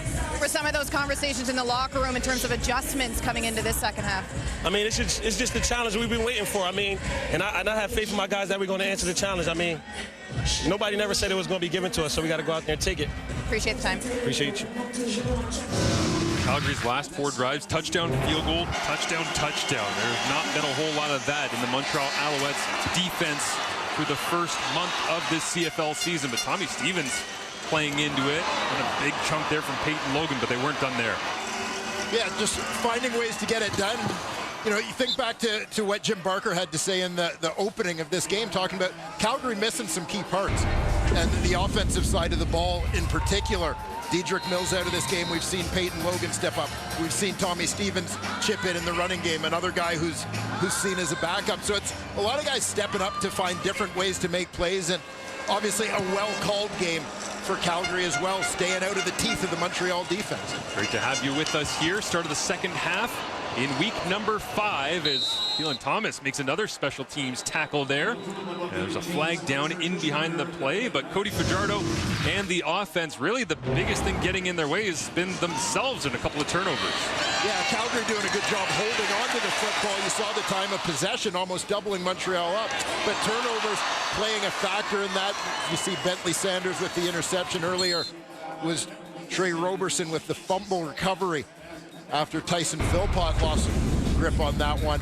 So a couple big plays defensively for Calgary in addition to what they've been able to do on O. Wild to think that Fajardo is trailing when you're 17 of 19 as the Als 9 straight regular season wins. That's a new Montreal record, 12 straight wins overall, which is their longest total ever. And they're also plus 13.5 points in scoring differential. Highest for the club since 2009 when they were at about 15 points by the end of the season. It's been a charmed start to 2024 after the 2023 Grey Cup Championship, but up against some adversity here. We'll see how they begin. Fajardo gets it on the edge to Keon Julian Grant and steps out of bounds along the sideline as we see just exactly what Cody Fajardo has been able to do over this 12-game stretch. Yeah, just fantastic completion percentage. I mean, obviously, you see the touchdown to interception ratio, looking after the football. He settled in. You know, I mean, he came here knowing Jason Moss's system, with the two of them having previously been together in Saskatchewan, not necessarily having familiarity or even consistency in that receiving core. But once that was developed, he really found his stride and has just kept on a great upward trajectory since. Takes a shot this time into the heart of the Calgary defense, and Reggie White Jr. did well to hang on to it. Mike Awe right there in between Brandon Dozier as well. But first down, Alouettes. Yeah, and credit to Reggie White on this one. As you see, this is just going to be a car wreck after he catches the football. Bodies converging on him. Watch White's head get jolted around here a little bit on impact, but just squeezes that ball in tight to his chest, making sure he looks after it with that first down yardage. The large eyes when you see number 7 in red and white headed your way from his middle linebacker spot is Fajardo. Isolated Tyson Philpott one-on-one against Trey Roberson, and Roberson wins that battle. Incomplete. Yeah, the veteran Trey Roberson locking this one up. Pretty good misdirection play. Montreal was pulling offensive linemen, made it look like a run play out to the right, and then throwing it backside. Roberson with the fumble recovery earlier on the Tyson Philpott fumble. That was his 16th career takeaway. He's consistently one of the best defenders in the entire Canadian Football League. Pressure coming here. Fajardo gets it away underneath. Walter Fletcher trying to make something out of nothing there as once again Michael Awe cleans up the pile. And if you like good old-fashioned physical football, a lot of fun getting to watch the two middle linebackers in this one, Micah Awe and Darnell Sankey, flying around doing their thing. Awe in his 7th CFL season. Out of Texas Tech, earns a trip back to the sideline to get some rest. And now Joseph Zima will kick this away. High spiraling boot. Drops down to Eric Brooks, who has to backpedal all the way to his 15. Now tries to take the long way home. Cuts back up through the middle of the field. And it'll go as a 7-yard return as the Calgary offense, led by Jake Mayer, come back out onto the field, facing a suddenly a little bit beat up Montreal Alouettes defense. Round out your weekend is plenty of moving pieces in this Montreal defense. Dwayne, set it up for us. Yeah, Marc-Antoine Duquois goes out at free safety, injured in the first half. Najee Murray moves over to safety from field half. Bryce Cosby nickel to field half. Titus Wall in at the nickel spot. plethora of changes moving and shaking here is the completion of Mark and Michelle. And we've talked about the creative process, obviously, of Noel Thorpe and what he wants to do, where everybody's kind of positionless. It's easy to do that when you got everybody on the same page and healthy. Can he still do that with Marc-Antoine Dequoy out and Sean Lemon suspended? Well, and I think part of the reason he can is because he asks guys to do so many different things. Whatever their nominal position is, you're being asked to fill so many different responsibilities. Now you may just be starting off lined up in a different spot, but you're not being asked to do something you've never been asked to do before. Keep our eye on it here on 2nd and 5. Jake Mayer looking underneath once again. Darnell Sankey right there to tap down Mark and Michelle, who's going to have a ton of grabs by the end of this one, it feels like. But it is a first down for the Stampeders. Now, I would anticipate as well, one of the other things that you'll see a little bit in the second half of this ball game as we take a look at this play is Montreal loses a starting Canadian on defense. In order to balance that, expect to see a little bit more of Jeffrey Cantin-Arcou, who's a rotation guy, plays different personnel packages. Their first-round pick, the linebacker, and also Derek Wigan as well, getting into that D-line rotation. He and Isaac Adeyemi Berglund. Cantin-Arcou on the field right now is handed off to B.J. Emmons as Noel Thorpe trying to dial this up defensively, chewing on that gum harder than ever this season as he continues to trail, but they have been stellar. Yeah, whatever he's doing, it's been working for him thus far. Again, you heard the guys talk about it in the studio at halftime.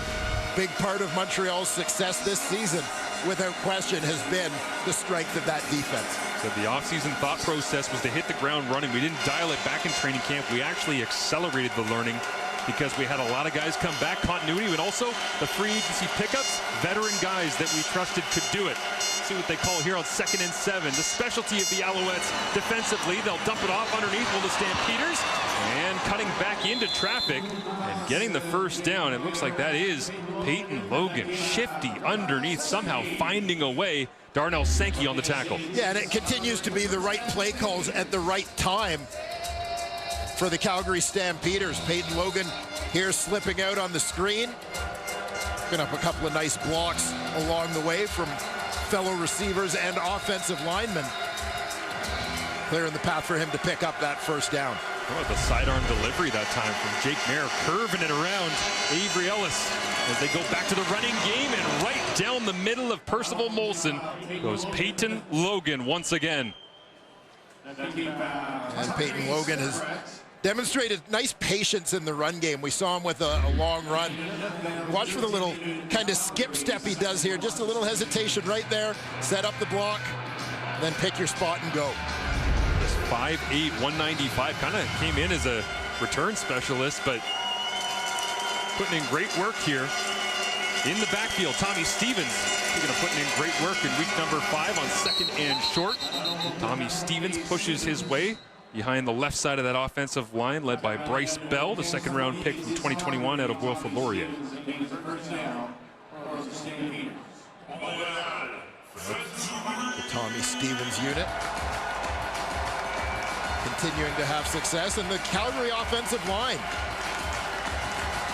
winning most of their battles tonight against a tough group. Sean McEwen, one of many former Calgary Dinos across the league, leading the way for that group. A couple of former Argos centers here tonight. Justin Lawrence for the Alouettes and Sean McEwen there for Calgary. A little pump going down the field, left-hand side. It's a back-and-forth battle. Flag comes out. Nafis Leon up against Eric Brooks as Leon is saying, well, is that going to go on him? No. And you'll see it's a matchup on the outside between wide receiver and corner. Number 8. Ball be placed at the spot of the foul. First down. And it looks like as the ball is in the air, there you see Lyon, a little grab and impeding the receiver's forward progress before he peels off to try and get the ball. There you see left hand clearly grabbing the shoulder pad before he falls off to try and make a play on the ball. As Nafis Leon, the highest graded defensive back by Pro Football Focus in the opening month of the CFL season. That one's not going to help the grading process for PFF, but he does end up digging back in on 1st and 10. Ball now down to the 25. Calgary barely got lined up correctly. This time they'll float a little screen out to Reggie Beggleton. And right there on the spot. Luis Leon back into the play as Avery Ellis helped him out, flying out from his defensive end spot. Yeah, you can see this screen setting up for Calgary. Going to hold those blocks briefly. Keep an eye on Avery Ellis, though, on the left side of the screen, as he just falls into coverage in behind, which puts him in position to make the play. As the rest of the D-line is rushing upfield, sort of getting sucked into the trap. But the play call put Avery Ellis in the right spot.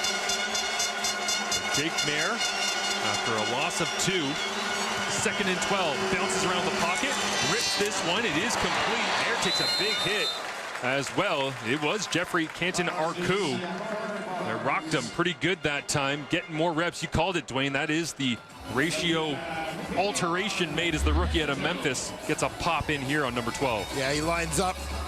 That left A-gap coming late.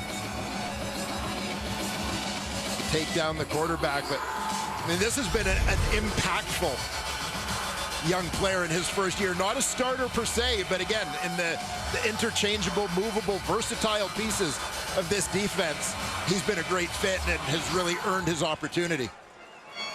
And Dave Dickinson throws the challenge flag, trying to get the attention of the officials. And he's going to ask for them to look at likely roughing the passer here, thinking that it was late.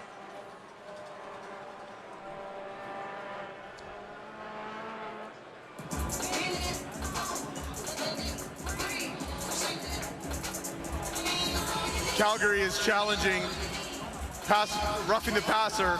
We will review the play. We'll get a look at it here before the command center sinks their teeth into the decision. As the command center does get some looks, and we'll have their review when we welcome back to Montreal as they're taking a look at the roughing the passer potentiality here on Jeffrey Canton-Arcou. 2 sacks on the season, didn't get there in time, Dwayne. Yeah, and he's delayed on the rush, but when he gets there, it doesn't look like the initial contact was that late in real time. After review, the ruling on the field stands. Calgary has been charged a team timeout and has no challenges remaining. Referee Richie Miller makes the call there from replay official Tom Valesi in the command center.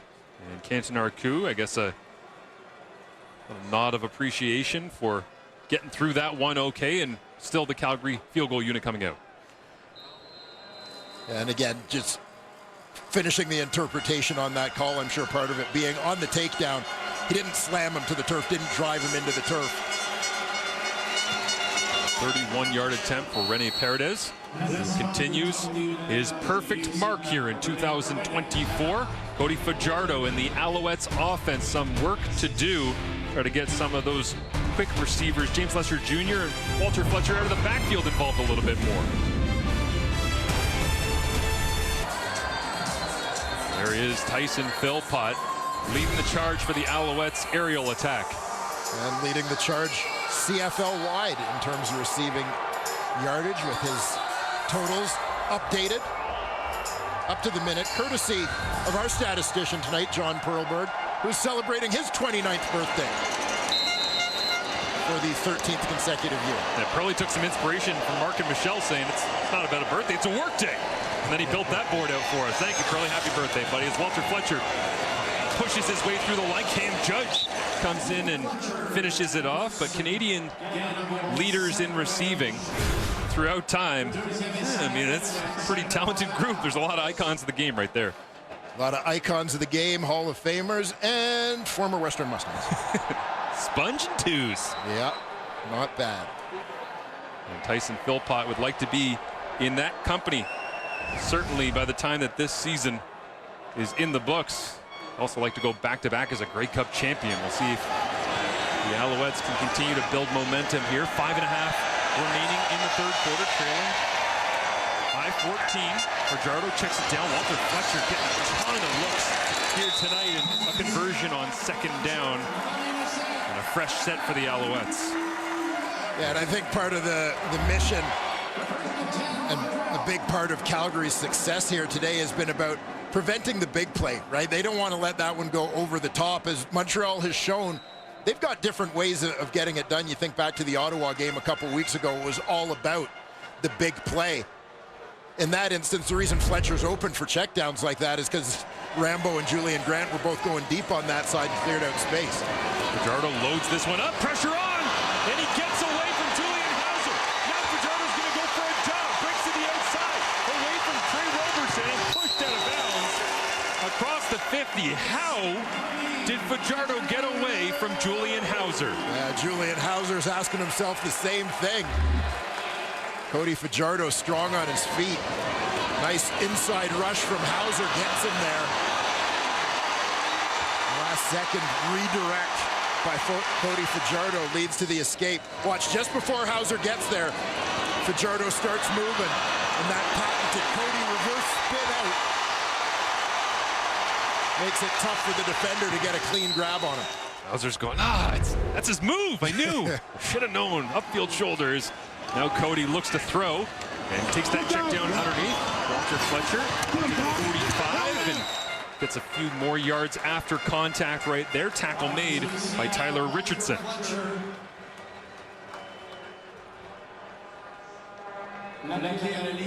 Walter Fletcher's busy night continues here. Cody Fajardo and the Alouettes just nickel and diming their way down the field here.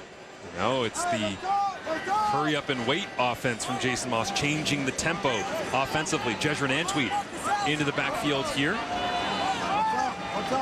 And Julian Grant and Tyson Philpott to the top of the screen. Fajardo goes to the bottom, pumps, now tries to run for the first. He gets it in big contact. Friendly fire between Hauser and Brandon Dozier that time, but Fajardo using this late third quarter to punish the Stamps defense with his legs. Yeah, and a great run by Cody Fajardo, but also want to note that at the end of this play, if you watch Brandon Dozier, I don't think he misses Fajardo on the slide.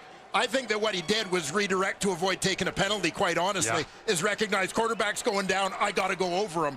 And Julian Hauser pays the price, but they don't give up another 15 yards. That, to me, that was a heads-up play by Dozier. It's a great call, Dwayne. It's just unfortunate for Hauser's sternum that was the decision that had to be made. But Jezrin Antwi makes the grab here, but you get another look at it. I mean, yeah, you do not want to take those end-of-play 15-yard penalties. Yeah, like he's in position. He sees him going, and you see him kind of redirect himself up, so to speak, to make sure that he's not coming down, drilling the sliding quarterback. It's a veteran play. No doubt. Yeah, Dozier's been around for a while at this point in his career. Played a variety of different positions, 7th year in the CFL. Fajardo, quick snap. Looks underneath. Zone coverage all over the place. Receiver falls down, and Fajardo just threw it in the direction of Tyson Philpott because he was expecting a flag. You could see immediately Fajardo knew Philpott had been knocked down and just chucked it in the area to make sure everybody's eyes were there. Yeah, Jason Moss has already thrown the flag. There you see the collision with Rodney Randall.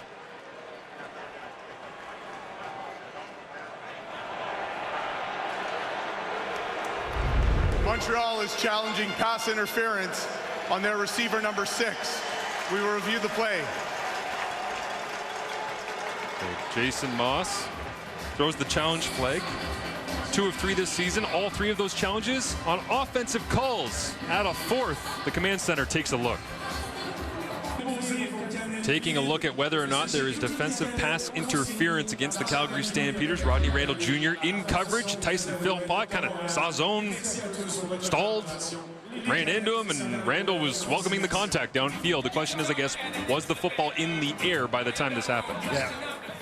Yeah, my initial feeling was that the throw, I thought, came after that, but here we'll see.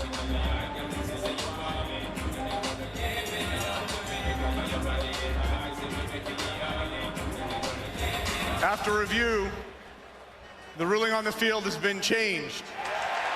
Pass interference, Calgary, number 27. This is a 10-yard penalty, first down. Dave Dickinson with a, okay. Jason Moss now 3 of 4 on the season. They're not strong in the challenge department last year, but upping his career challenge mark as a head coach in the Canadian Football League. So it is a fresh set of downs.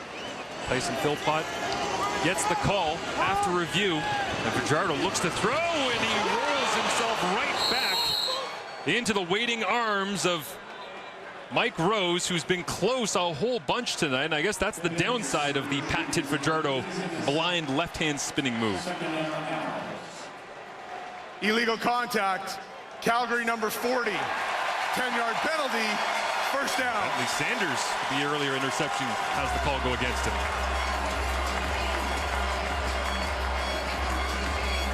So the D-line finally figures out that Cody Fajardo escape move, but unfortunately on a play,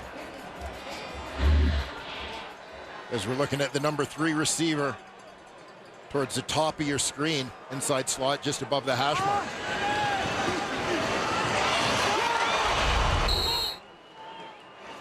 Antwi in the backfield for Montreal. Fajardo escapes pressure again, rolls to his right, throws it down the field, and almost the one-hand snag from Antwi.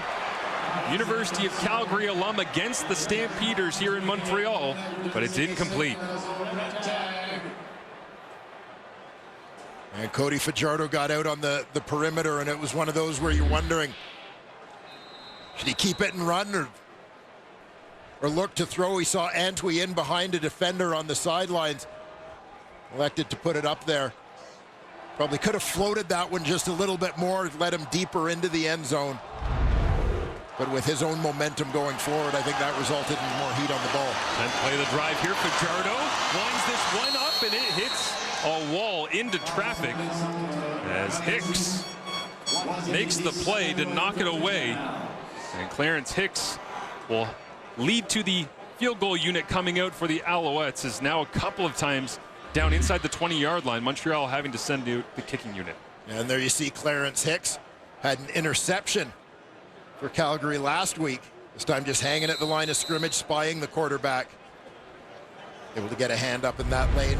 No INT this time, but a big play nonetheless as it forces the kick team onto the field. As one of those unique body types on the D-line that fits in the CFL, and you wonder what he might develop into up here as Jose Maltos continues to fill in for David Cote and make the play. And Fajardo shaking his head, watching on the tablet there on the sideline. I do wonder whether Jason Moss, at the end of the first half, maybe regretted not having what he wanted to call in or the way it was executed. We'll probably went in at halftime, looked at, okay, next time we're down inside the 20, I want to run blank. Yeah. Got down there, calls it again. Ugh, knocked out, right? I mean, that's the frustration of a coach where it's, we should have more points on the board right now. Yeah, definitely some opportunities for the Montreal Alouettes. Two you mentioned standing out there, despite Calgary having kind of carried the time of possession in this football game.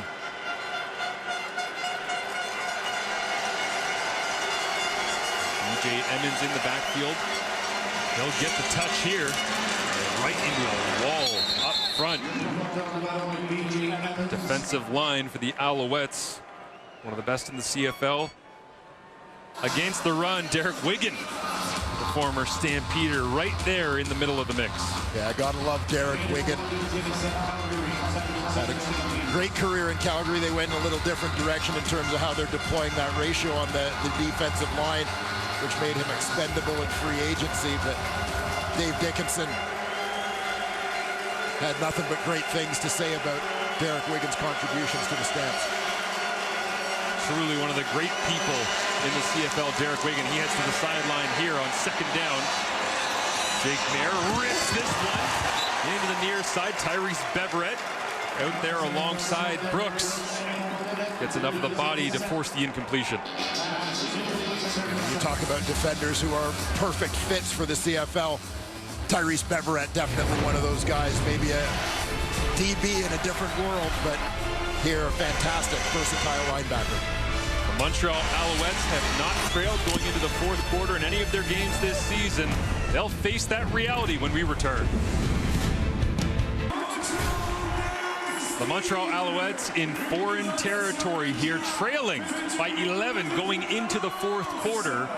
What do you expect from this Alouettes club coming up in the final stanza? Well, I expect a battle. This is a team that has developed a lot of confidence, obviously, over the course of their win streak. But let's bear in mind, they've found different ways to win. So adversity, whatever the situation, I don't think it's something that they're going to find daunting, and especially playing here at home. What's going to be interesting, and it jumped out at me when we looked at the statistics for this football game, the Calgary has far more rushing yards than they do passing yards in this ball game. The pass game, they've been efficient. They've worked the short game and so on. But if Montreal is able to shut them down a little bit on the run, obviously, you know, that's going to be a big part of trying to close out the game for Calgary. But they haven't necessarily done a lot that has hurt Montreal in the passing game. They've just kept the ball away from them. Cody Grace boots this one away. James Letcher Jr. hauls it in, crosses the 30, and a shoestring tackle. That time by the weighted arms of special teamer extraordinaire Kalen St. Cyr. Unique opportunity for him back in Montreal. Yeah, former Montreal Carabin. And this is a young man who is the son of former Montreal Alouettes star corner Irv Smith.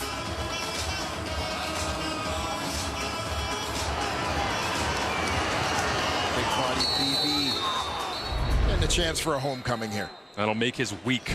Might not seem like a big moment for a lot of people, but all the build-up and the practice reps and the knowing you're going to get a chance to dress and the travel and the all pays off right there. Special teams tackle and helps his team out here to start the fourth quarter. Walter Fletcher in the backfield alongside Cody Fajardo. As the Alouettes will opt to throw. Second level throw. Tyson Philpott crosses the 55 and a nice chunk. First time we've seen that in a while from the Alouettes offense. Yeah, it's been all about the quick game for both teams so far in this game, but here taking advantage of an opportunity. Got a big chunk of yardage out to midfield. And Tyson sending a message on the first offensive snap of Q4. Pressure coming from the Stampeders. Fajardo gets it away quickly. Cole Speaker just inside the 45-yard line, and Fajardo feels like he's starting to diagnose things, and they'll go fairly quickly back to the line of scrimmage as Jason Moss once again kind of playing with the tempo a little bit, getting Cole Speaker involved. Yeah, and Cole Speaker had the big game last week, 8 catches, 113 yards against Toronto. Has been quiet so far tonight, but this has been a bit of Montreal's MO this season and through this win streak that they've been on, is any receiver could be the hot hand, the go-to guy on any given day. And a quick conversation here. It looked like Pierre-Olivier Lestage was thinking about taking a walk towards the Alouettes sideline as the officials go over and talk to Calgary's coaching staff now. And no clarification. They'll whistle this one in. You saw a little frustration from Jason Moss as he was thinking about cranking up the tempo on the play call. They'll break the huddle with 4 receivers to the left of Fajardo. Keeps the play call on that he had. Fajardo steps up against the pressure. Crossing route to Walter Fletcher coming the other way. Lots of breathing room. Trey Roberson finally wraps him up, but not until deep inside Calgary territory. Love the misdirection created on this play and how the end goal is to create space over on this side of the field, the offensive right side for Fletcher. Even the backside receiver, Charleston Rambo, ends up going to the left. Look how they give Fletcher half the field to work with, clearing things out for him. Create a little bit of traffic for those trying to cover him. And let him turn that into a big play. So frustrating for the defense. Got receiver 1, 2, 3, 4, and 5 all covered, and 24-yard gain to the back goal in the opposite direction. Here's Fajardo. Loads it up, steps forward, a little bit of breathing room. Now he'll slide down as up onto his feet. Cleanly that time. Mike Rose, Michael Awe, all close, and Clint Hicks wagging the Mutombo finger as well.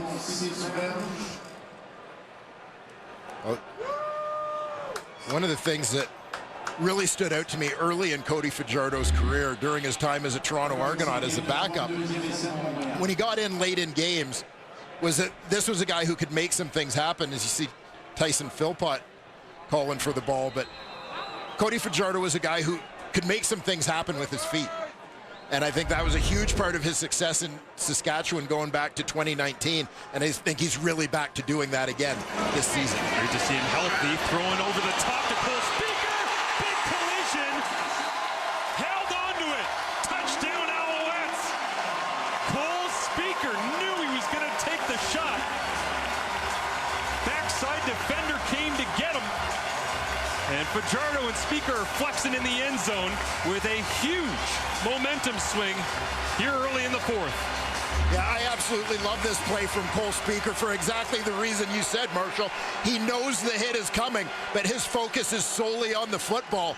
Secures that, braces himself for the massive shot, and holds on to the rock for the touchdown. Makes a play for his team. Much more than just checkdowns and crossing routes in his 100-yard effort last week against the Toronto Argonauts. Work in the middle of the field, and a couple of times a game, going to take shots like that. Speaker was ready for the moment, and now the Alouettes will try to go for two.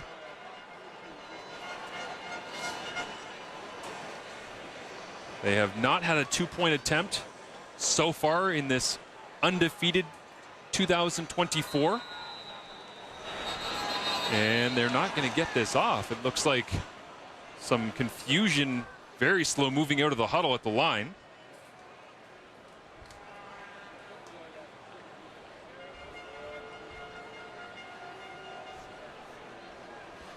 Well, the officials talking it over with Cody Fajardo down there.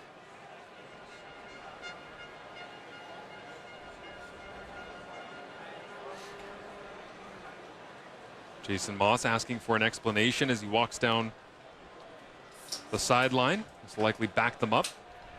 Time count, Montreal. 5-yard penalty, convert repeated. And Moss doesn't like it. I'm not sure whether it was an issue blowing the play in or where they had spot the ball, which hash it was. Obviously, they get to ask the team of possession on two-point conversions where they'd like to put it. And now Moss is going to angry play call. Send in the one that he wants from this distance from the goal line.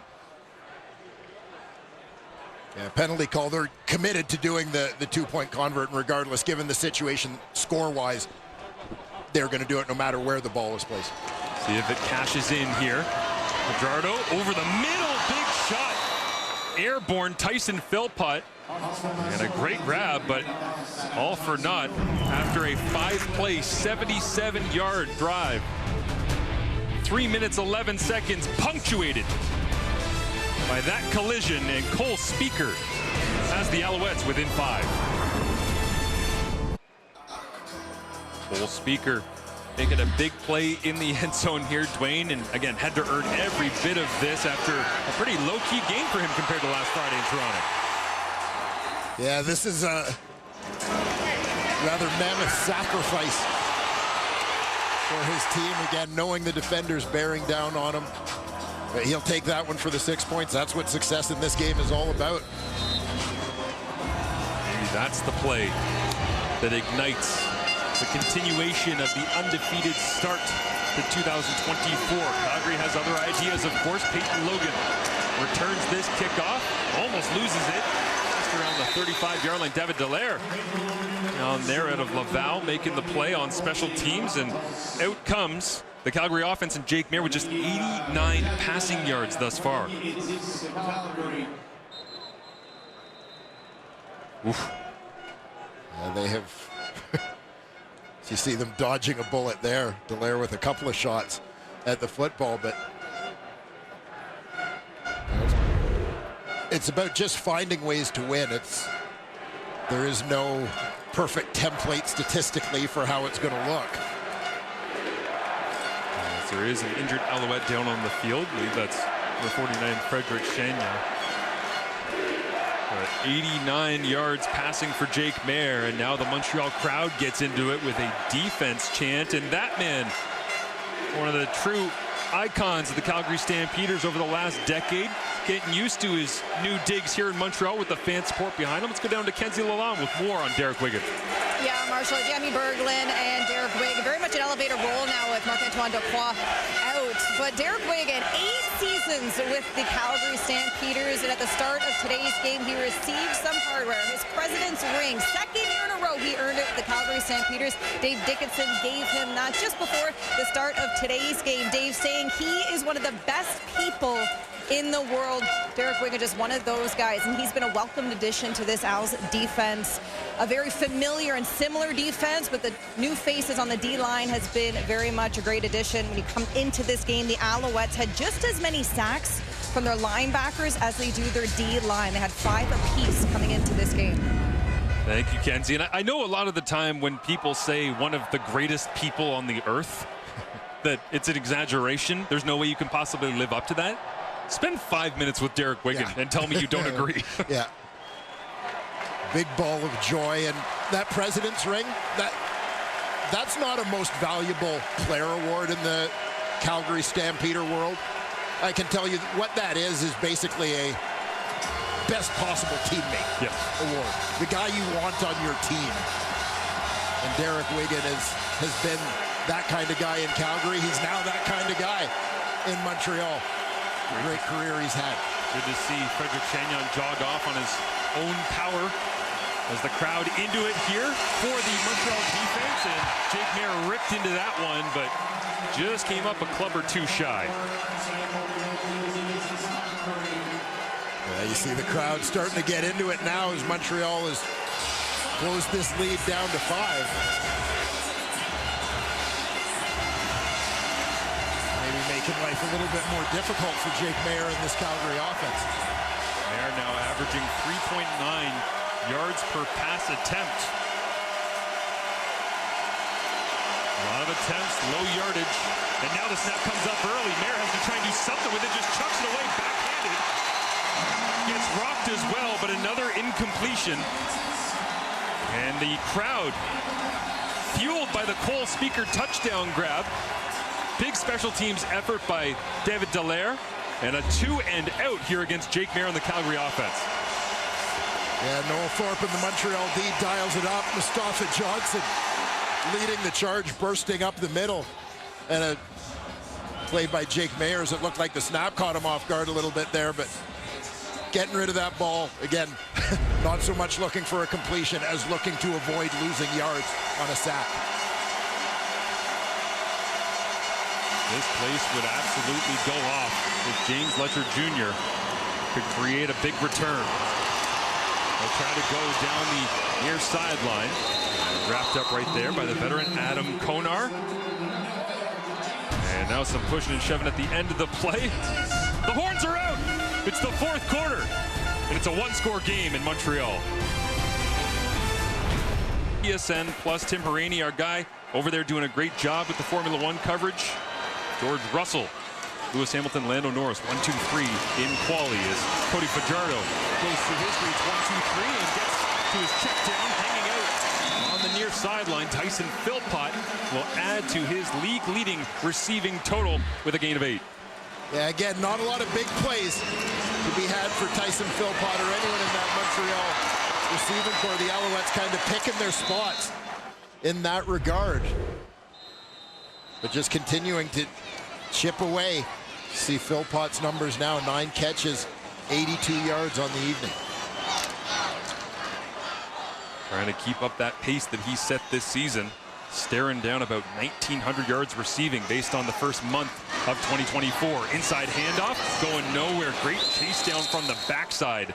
That time as it was James Vaughters. We always talk about him as a pass rusher, Dwayne, but that was elite run defense. Yeah, Vaughters, veteran on that Calgary defense, returning last season after a stint in the National Football League. Closing down, he's on the right side of your screen, number 9.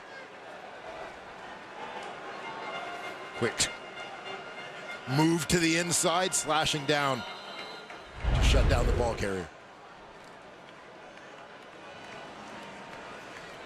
Season ended far too soon. 2023 as the short yardage team is out for Montreal. Caleb Evans in at quarterback, pushes his way across the 50-yard line, and it is an Alouettes first down. 6 of the last 7 games between these two teams have come down to the final 3 minutes. We're about 5 out from that, and plenty left to decide. No surprise. We're sitting here in a one-possession game, 5-point ball game. And a blocked extra point returned for 2 points so by CFL. Montreal, kind of, but looming large in the scoring calculations of this ball game, as the score is essentially 3 points closer than it should be. Montreal with lots of momentum. Don't let the quiet crowd while they're on offense fool you. This place has been rocking throughout the night. Another check down. Another pass by Walter Fletcher. Crosses the 50, 45, and brought down at the 40. It'll be a gain of 19 and another first down into Calgary territory.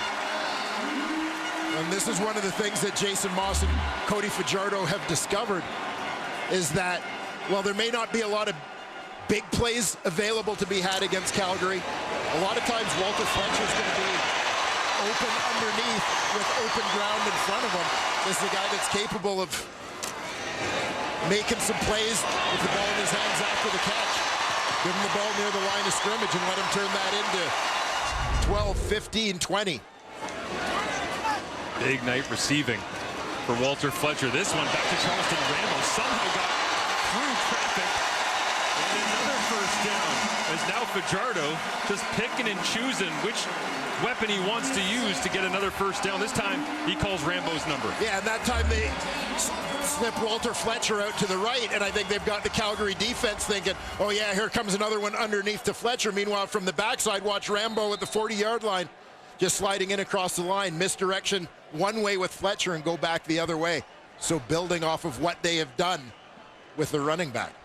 CFL passing yardage up nearly 2,000 yards from this point last season. A lot of it looking just like that. Quick screens and underneath. Tyson Philpott makes another grab. Squares himself up and gets set for second down.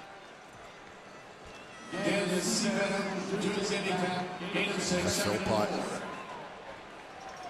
Again, his 10th catch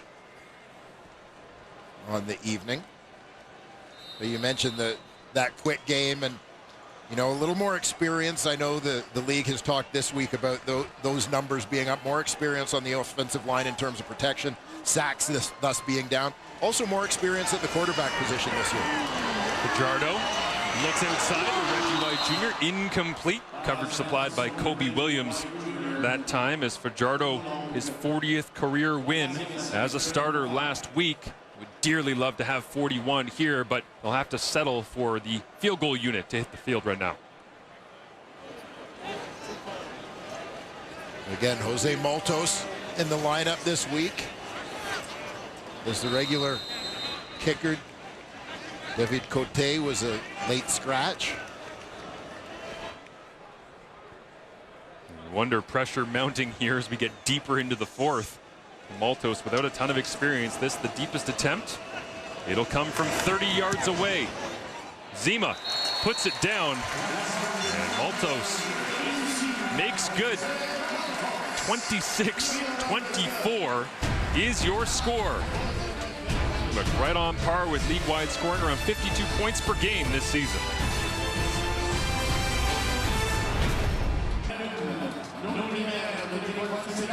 Welcome back to Montreal as you see the quarter splits here, firing the crowd back up to try and get a stop and hold that 0 on the board for the Calgary Stampeders offense in this fourth and final quarter on Superhero Night. Could it be one of the Alouettes defensive superheroes, Darnell Sankey, Tyrese Beverett? Who's going to make the play to make the difference? Closest they've been all game. As a handoff goes to B.J. Emmons. It's a brick wall of Alouettes tacklers, including Titus Wall, the former Calgary Stampeder. And the yardage on the ground has been a big part of the story for Calgary in this ball game. They got to find a way to get it done with their run game here. Keep that clock running. We're down under 5 minutes to go. Nursing that lead. Second half time of possession, Montreal 16 minutes. Calgary just 8 before they began this drive. A lot of 2-and-outs here for the Stamps. As Jake Mayer with pressure on, takes the hit, makes the throw. Markin Michel will get wrapped up just beyond his 50, and they'll signal first down. What a tough stand in and throw from Jake Mayer. Yeah, tough plays on both ends. Offensively here, Mayer staying in to take the hit, and on the other end, Markin Michel as he's right around that first down yardage. Bouncing off Bryce Cosby to fight and make sure he picks up 10. That man right there, one of the people I would least want to see running free on 2nd and long when you got to make a throw. Mayer gets the job done. He'll flip it underneath this time. Get to the speedster, Brooks. Trying across the 55, he does. Turns back inside, a flag comes down. And Markin Michel is shaking his head. Are they going to get Michel on a hold?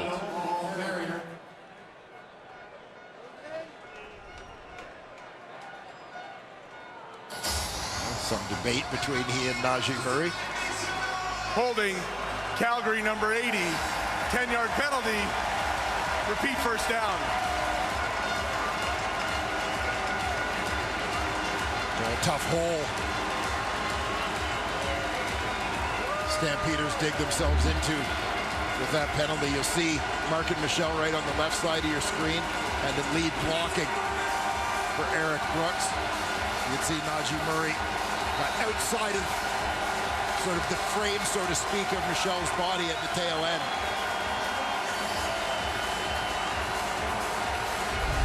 That's the second time he's been tagged with that call here tonight. As the Alouettes bench does their best to get the 20,000 plus in attendance into this one and create some chaos for the Stampeders offensively. Again, the environment here obviously great, winning the Grey Cup championship and all the rest. But the idea that 4 of their next 5 games are at home right here at Percival Molson, and they're already 4-0. They could go on a real run with this advantage that they have. It takes a lot to come into Montreal these days and get a victory. Calgary's finding that out right now after holding a lead all game. Yeah, Calgary doing virtually everything right to this point. Playing a tough opponent on the road. You're coming from the dry climate of southern Alberta into the humidity of eastern Canada. That's not an easy battle to fight. A long physical game. And here comes the noise.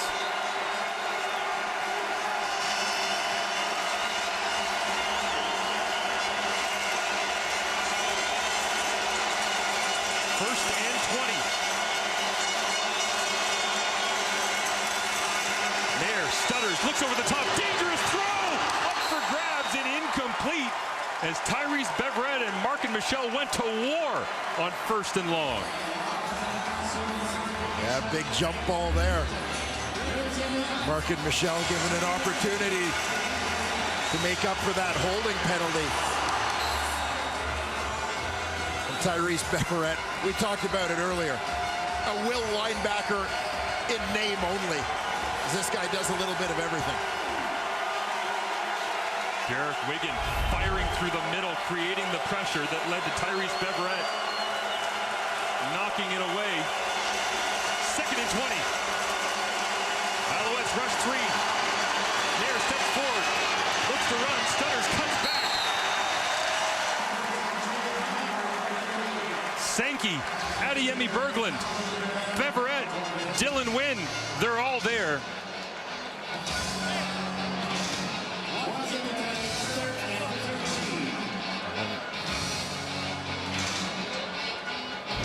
We have hit the 3-minute warning in Montreal. An undefeated start to the season on the line for the Owls. Welcome back to Montreal. There is Cody Fajardo and Jason Moss, the architects at field level, with Danny Machocha up in the booth these days as the general manager of this stretch. Been a long time since they've understood what it feels like to lose. Tyrese Beverett told us this week Pop Warner was the last time he had a win streak even remotely close to this. Yeah, remarkable run for this team, considering it wasn't like there was kind of a build-up to it. You know, a slow roll into it. They just started winning and haven't looked back. I say they just stopped losing, which is all the same, but pretty incredible run. They'd like to keep it going as James Letcher Jr. gets possession back for Montreal. Big special teams rally that time, and out comes Cody Fajardo. 2:25 remaining, and trailing by 2 points here at home. And that's a big kick and cover by the Calgary punt unit to at least guarantee that there's a long field for Cody Fajardo and the Montreal offense as they begin to go to work. Middlemost, and yeah, Kalen St. Cyr back in the mix. Yeah, fighting to try and maintain a spot on this roster.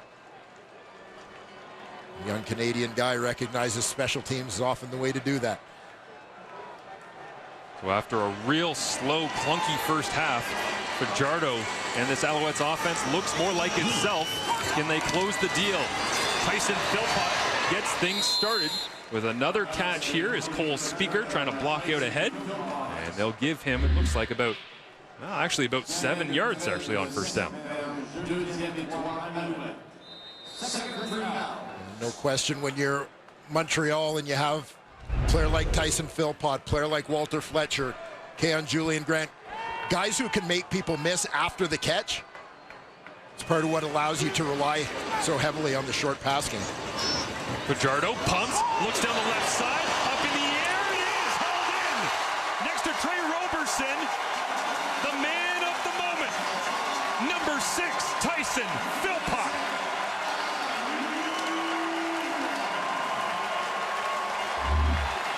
And so much for relying on the short pass game. Picking their spots, setting it up, right? A lot of short underneath stuff, and you saw how Roberson was coming downhill to play the underneath route. Beautifully set up over the course of this football game, not just by Philpott, but by Jason Moss, by Cody Fajardo, by the way they have called this game.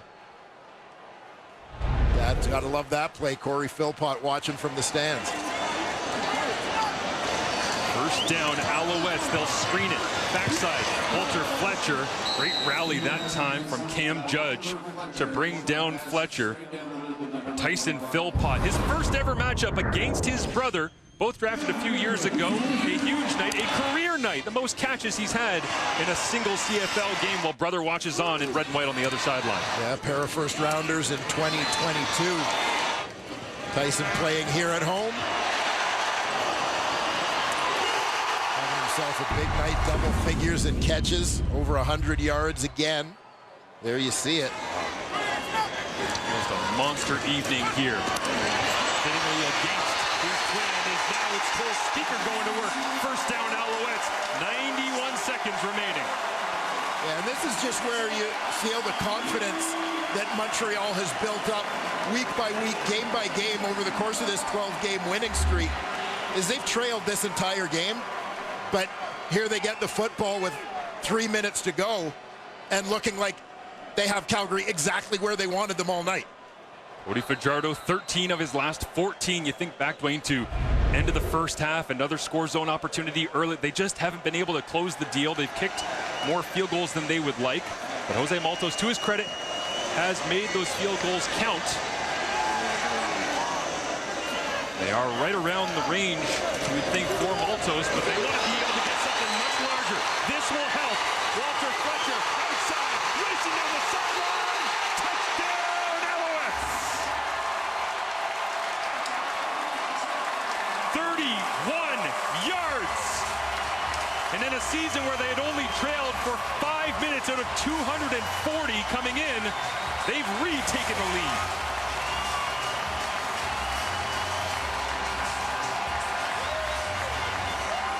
Terrific drive by the Alouettes. Impressive run by Fletcher. And here's what gets me. He's got Roberson. Does that inside-outside move a couple of times. And Roberson just couldn't recover the second time. Couldn't regain his footing. As Fletcher just accelerated so quickly to get the corner when it looked like Roberson had him hemmed in. Beautiful run. A great punt and cover by the Stampeders. It led to a 90-yard 5-play drive. They'll go once again. 4-2, 0 for 1 on the night. Fajardo, quick set, throws it. Oh, it's intercepted. It's Trey Roberson. And Fajardo tries to make the tackle, cuts back.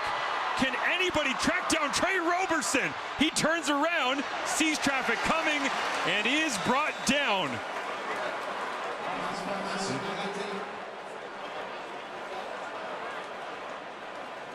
And how big would 2 points have been there for Calgary to pull them into position where a field goal could win the game? We got people in both colors of uniforms laying all over the field as we get another look at the Fletcher touchdown. Yeah, you see that second upfield fake on Trey Roberson, where Roberson kind of broke down, getting ready to try and make the tackle, and then just couldn't get out of it to accelerate again. As Fletcher rolls around the corner and into the end zone. Fajardo fired up, then locked in for the 2-point conversion and just left this one hanging inside. Yeah, Trey Roberson has led this league in interceptions before. Still got that ball hawk in him as he comes up with a big one here, but the Alouettes never quitting on this in coverage. Reggie White, I think the first man to reel him in, slow him down. Cole Speaker getting into the tackle. Coach Moss, you can see the thoughts weaving through his head. Yeah, I mean, it would have completely changed the complexion of this final 63 seconds if Roberson scores. Thought it was the score, and then it was the health of his starting quarterback. No worse for wear. 30-26, Calgary football. And a big tackle just outside the 30. They have been popping pads all night long on specials between these two clubs. So well coached by Byron Archambault and Mark Killam, and Brock Gowanlock out of Manitoba makes the play. Yeah, Gowanlock, terrific defensive lineman in his career. Playing for the Manitoba Bisons under Brian Doby. Recently moving to fullback. I think a big part of that being about wanting to get him on the roster to play special teams. David Dallaire made a bit of a mess by falling down with Keelan Thomas while they were battling, and so nowhere to go but up over the top for Peyton Logan. Gowanlock comes in trying to make the play. Gagne's right there in the way. And Logan remains down getting looked at. How could he not? I mean, that was the G-force impact of deciding he had to go over the top of Dallaire on the ground. Led to that mess.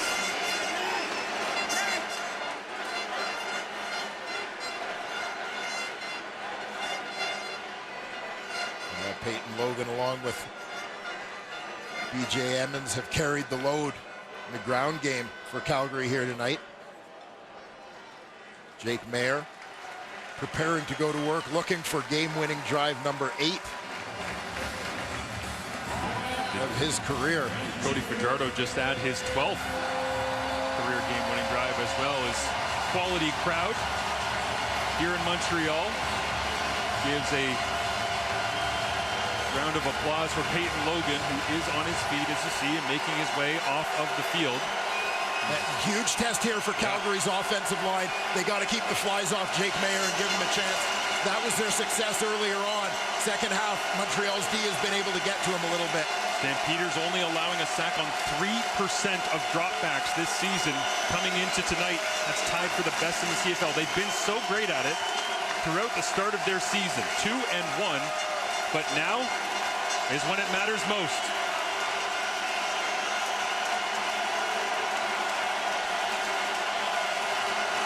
Three-man rush.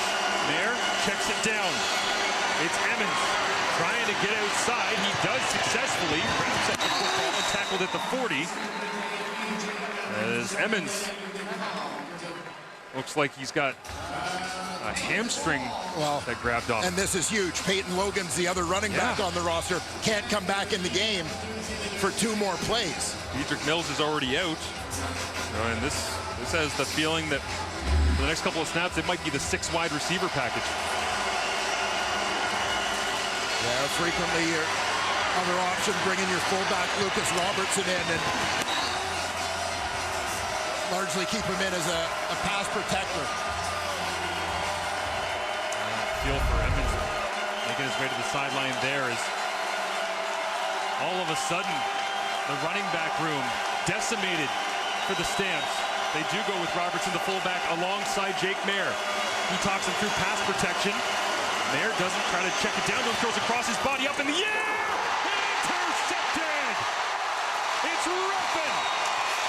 Crosses the 55, and the Montreal Alouettes, undefeated start to 2024, rolls on.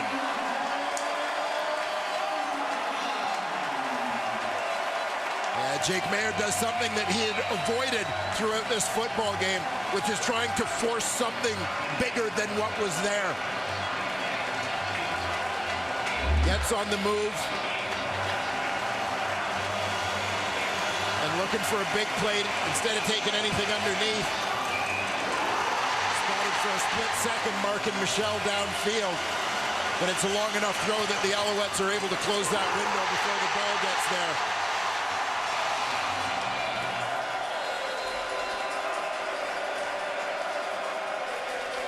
Big play for Deontay Ruffin, who's quietly been so good at that boundary halfback spot all season. Soak it in, Montreal. 5-0. And everyone in attendance will be back as the Alouettes, 4 of their next 5, right here in Montreal.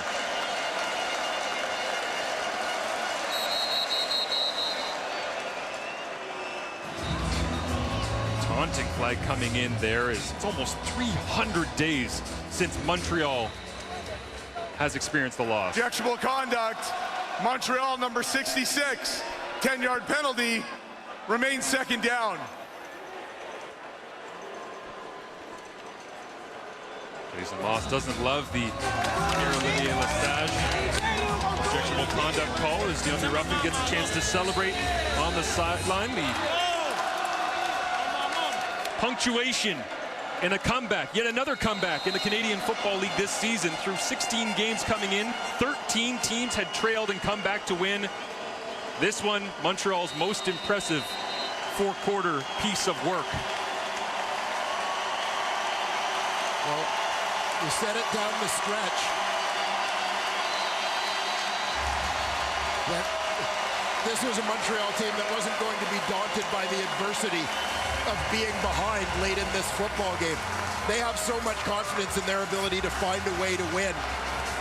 Tonight they went out and demonstrated that, trailing right from the get-go in this ball game before finally coming back, making plays to take the lead and hold on with just over a minute to go. Massive performance. A tough challenge presented by the Calgary Stampeders here tonight. A late fill-in duty right before kickoff of Jose Maltos, kicks a couple through.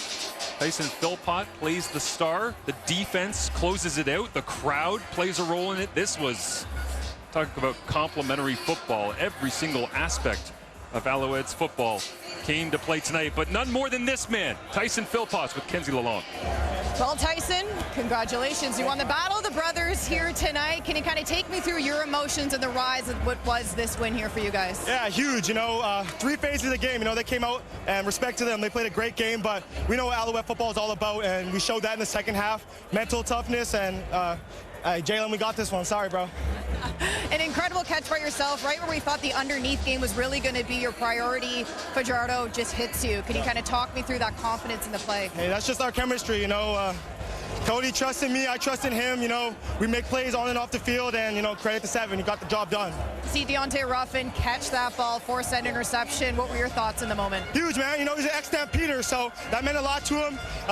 All the trust in our defense, man. Best defense in the league, and they're going to get it done week in, week out. Appreciate the time. Thank you. Iris Beverette told us this week, our A game is better than any offense's A game, as brother Jalen gets some congratulations and didn't have the same explosive night that Tyson Philpott did, but a lot of people certainly appreciating what both the Philpott brothers have brought to the Canadian Football League. Yeah, no question about that. 2 players who, throughout their careers at the University of Calgary, always tied together, but I don't know if there had been for some time, as you know, you and I have both covered the draft for a lot of years. I don't know if there have been players more anticipated for a longer time, where you're sort of waiting for them to get to their draft year. And I mean, neither of these guys have disappointed. They've been fun to watch. Obviously, Tyson enjoying a big explosion now, enjoying the moment, but I'm sure it's soon to come for Jalen. Great to see Nick Lewis in conversation there with Tyson Philpott. Let's go down to Kenzie, who's alongside Darnell Sankey. Well, Darnell, we look at this Owls defense. You want to strike contact, and it's next man up mentality and playing versatile football. You guys were really shuffling in all over the field when DeQuan went down. How would you kind of describe this game? Yeah, you know, our defense is full of playmakers. Everybody wants to make a play. We're just, you know, like you said, next man up mentality. A lot of the guys on our defense know the whole defense, multiple positions. You know, DeQuan went down, unfortunately, but like you said, next man up. We have some guys step up and do their thing. Stampeders really running that rushing game. Just as the game went on, how did you start to evaluate their playbook? It's Calgary. But yeah, I mean, yeah, they came out strong. You know, they came out strong. They hit us in the mouth. But, you know, great teams are able to come back and win. You know, that's what it was about. 5-0 now for you guys. Just how do you describe that? Just blessed. Blessed and thankful. Blessed and thankful. Appreciate the time. Thank you. Take care. Darnell Sankey, one of the great defenders in the Canadian Football League. Net yards in the second half. Montreal, 278. Calgary, 67. A completely different football game in that second half. Yeah, not the first time that we've seen this from the Montreal Alouettes. And I think back to the Grey Cup, right? The sort of peak in terms of critical times in this now 13-game win streak for the Owls. Trailing at halftime, a little bit of adversity at the end of the first half that you wondered if that was going to rock them. It didn't. They came out and changed the game in the second half. They now continue on doing the same sorts of things in this 2024 regular season. Remarkable start. Not surprised to see Tyson Philpott getting lots of attention down there on the sideline. What a night in La Belle Provence. It was a wonderful back and forth matchup that we have seen so much of throughout this season. Calgary and Montreal don't play again, unfortunately for us, until September 14th. Got more football coming up for you tomorrow. BC and Hamilton as the Ticats try to get back in the win column. Next Thursday, right here in Montreal, it's the Argos coming to town. Friday Night Football is up for the Stampeders at Winnipeg. That'll do it for us here in Montreal. We'll send it to Sarah Davis and Nikki Reyes on SportsCenter.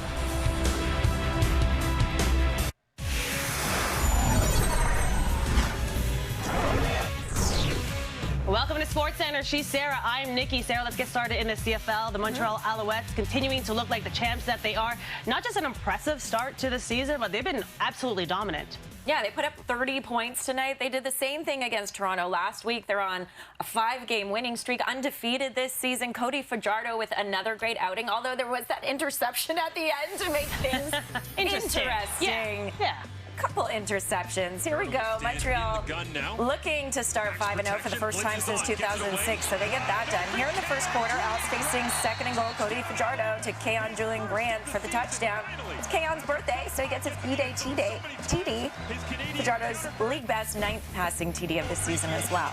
Now Stamps up 10-7 in the second quarter. Jake Mayer to BJ Emons, who runs hard into Marc-Antoine Dequoy. The Owls DB and 2023 East Division All-Star hurt on the play. He would leave the game, and he did not return to this one. Next play, it's Tommy Stevens, the short yardage QB, in on third down, but he fools the Owls by rolling out and throwing it to Mark and Michelle for the gain of 24 yards. Gets Calgary inside the red zone. Then a few plays later, it's Stevens with another third and short at the 1, and he punches it in for the second time of the game. 46 yards on the ground, 2 touchdowns in the first half for the short yardage QB, and Calgary extends their lead. They weren't slowing down their ensuing drive. Jake Mayer to an open Reggie Begelton for the touchdown. The Stamps with points in 4 straight drives to close the half, up 23-12 at the break. Looking good at the break, feeling good. Let's jump to the fourth. Owls trailing for the first time entering the fourth quarter all year, down 11 until Fajardo spots Cole Speaker right in the back of the end zone, and he reels in that tough catch. Speaker's 3rd TD of the year, and then after an Owls field goal got them within 2 points. Well, here we go. Fajardo hands the ball off to Walter Fletcher, and that's a 31-yard run for the touchdown as Montreal retakes the lead 30-26. Now here, Jake Mayer looking for a big play. And he gets picked off by Deontay Ruffin. And that's where we seal the win for the Owls, going 5-0. So the Stamps did score 16 points in the second quarter. It was just the second time this season that Montreal allowed 10 or more points in a quarter, but of course they come away with the win in this one. Funny enough, across the league, this has been 5 consecutive games won by the home team. As for the Owls, they had 4 turnovers in their first 4 games. Tonight, they actually had 3. Still get the win, though. Now, with more on this game, let's go to Laura Dyken and the panel. And the panel made up of Davis Sanchez, Matt Dunnigan, as well as Jim Barker. And look at those defending champs go. Now 5-0 for the first time since 2000. And really, this was a game of 2 halves. And for the Calgary Stampeders, unfortunately, weren't able to hang on at the end there. The Alouettes outscoring them 15-0 in that fourth quarter. Davis, what did we learn about Montreal on this Saturday night? Yeah, the Alouettes made a statement. They came out today and said, we are the best team in the CFL, and it's undisputed. They let the rest of the league know. And as this game went on, trailing by 14 points, then Dwayne Ford mentioned in the booth, he said you can see the confidence of a team that's won 13 in a row and knows how to win. It started with 2 minutes and 55 seconds left. They're down by 2. Calgary has the ball at midfield. A huge play by Beverette to get them off the field right there, get them off the field. Montreal gets the ball back, the big play to Philpott to get them down the field. A couple plays later, they get it in the end zone. But a team that, when you're down by 14, things are going against you. On defense, on special teams, and on offense, finding ways to get it done. This is the best team in the CFL. Yeah, and they're proving it from week to week. And it's good to see a team like this that's built so well inside out. And Jim, we talked about it. You gave Danny Machocha a lot of kudos prior to this football game. Just putting together a team that is finding ways to win. What did you say, Davis? You said this team can finish. Yeah, absolutely. And they certainly did. And they flipped the script, and we talked about it. And it's a thing of beauty about guys just trusting in the system. And it was 20. And finish it different ways, too. I mean, defense, whatever they need to do to win, they're doing it. Yeah, a team that had given up 18.3 points a game, best in the league. They'd given up 23 in the first half. Held Calgary and flipped the script to 3 points in the second half. And that's making a big-time statement defensively. Offensively, it was Fletcher making plays, Speaker make a big touchdown throw, and Cody beating the blitz a couple times, and Philpott, like he's been doing all year, doing his thing. Really impressed by this football team and how they get it done as a unit. And one more thing. You got to think about David Cote going out, almost like in pregame. And then what did Jose Maltos comes in and goes 3 for 3. Those are important 9 points of the ball game right there, and huge for this football team playing complementary football. Well, and that's testament to their depth. But good teams find ways to win games. Maybe they shouldn't. They turned the ball over 3 times. Yeah. And they haven't done that all year. But good teams find ways to win. Not so good teams find ways to lose games maybe they should have an opportunity to win. And that's kind of what happened tonight. They have them back on the 20-yard line up by 1 point and 2 minutes to play. And they get a 2nd and 4.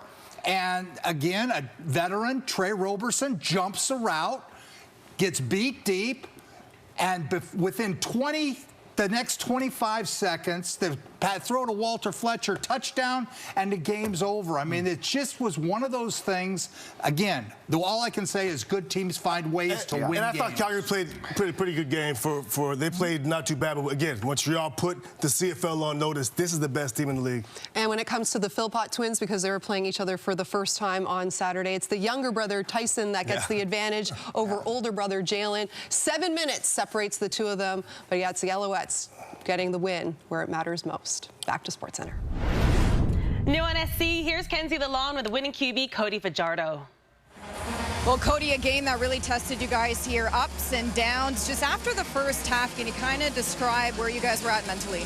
We have a lot of confidence in that locker room, and in practice this week, we had a rough one offensively, and it was just like practice. We had a couple turnovers early, and we just said one play at a time. Let's get ourselves back within one possession and have a chance in the fourth quarter. Our defense played a huge part in it in the second half, but our offense answered the call. When we needed to have drives, we put them together. I wish we finished more with 7 points instead of 3, but a win's a win, and it's a beautiful thing. Right, like tonight, Walter Fletcher is really going. When you look at just being able to lean on him, how impactful is that for you? He's dynamic, and if teams want to keep playing us in zone coverage, he's the back's the answer, and when he can throw it underneath to a guy who makes a lot of people miss and gets yards after catch, it makes my job easy. So I'm happy to have a guy like that on our team. He makes my job incredibly easy. I guess big picture again, a huge catch by Tyson Philpott, roughing to close it off. Just in big moments, players step up. And how exciting is that for you as a quarterback? It's extremely exciting. We have the guys in that locker room, and we have guys who've played in the biggest of the games. And we understand that when we're down, we always have a chance. And everybody has each other's back. What I love most about this team is when things were tough, nobody started pointing fingers, nobody got negative. We all said we had each other's back. We kept chipping away, and we found a way to win a game versus a really good Calgary team. 5-0. Sounds good to my ears. Enjoy the win. Thank you very much. Well, the Lions and Ticats will wrap up the week tomorrow night. BC is a 4.5-point favorite at FanDuel. Vernon Adams remains the betting favorite to win the CFL's most outstanding player at FanDuel. Meanwhile, Hamilton still looking for their first win of the season at 0-4. You can catch the game at 7 Eastern on TSN. New on SC, here's Coach Dave Dickinson on the Stamps' loss. Caleb, 2 halves, take us through what you saw from your team. Yeah, I mean, just the first half, we were making plays. We seemed to hit on our gambles. We got into a favorable field position. You know, it's a good football game regardless. We knew it was going to be a hard 60 minutes. Our guys kept punching, weren't landing in the second half. Defensively, offensively, we just weren't. And they came back and they got the win. Tough to think of them in this moment, but any positives for your team that just you hung on Montreal the whole time? No, listen, I'm proud of our guys. I thought we played well. Listen, we gave a lot. We're all in. We got a great group of character in that locker room, and there's a lot of passion. Didn't go our way. The hard part, like you said, is you put that much effort into something and you feel like you deserved a better fate and it doesn't come through for you.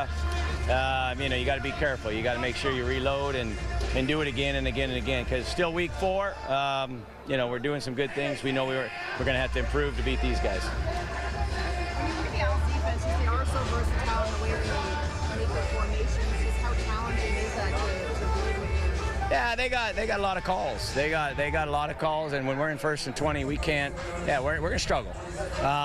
We didn't, you know, like I said, I just didn't feel like we were hitting our plays either. There were some windows in there. We just weren't able to find that rhythm. And as an offense, when you start having fewer and fewer plays, you can't even set up plays. And we were able to set up everything in the first half. We were rolling because we were the ones making the plays. They did a good job. You know, I'd like to look at the film first before I comment on, you know, what they did to take things away. They do get multiple looks. Well-coached unit, good players as well. But you know, I thought we had our chances. Emmons as well towards the end. Yeah, who knows? I mean, looked like a hammy for BJ, and then who knows? You know, we were fighting hard. Some big hitting out there. You know, they got a lot of guys hurt too. It was, geez, it was just a really, really physical football game, and that's what sucks to be on the wrong end of that. New on SC after their 5th straight win. Here's the Alouettes head coach, Jason Moss. Jason, well, first of all, the game just ended. What's going through your mind? I mean, the way the defense has to step up, only allowing 3 points in the second half. Just proud of the team, proud of the effort. You know, guys believe in each other. We play for each other. We play for this beautiful city and province. The 4-2-5, what we talk about, a gritty game, a gritty comeback, a grind. It was just. It's hard to put it all into words. What was the message at halftime? Just keep playing, one at a time. Our guys, that's what we do. We compete. We knew we were down. We just knew we had to just keep competing the whole entire game, one play at a time, play together, stick together, and great things can happen. Just like in Hamilton, Walter Fletcher was in the fourth quarter.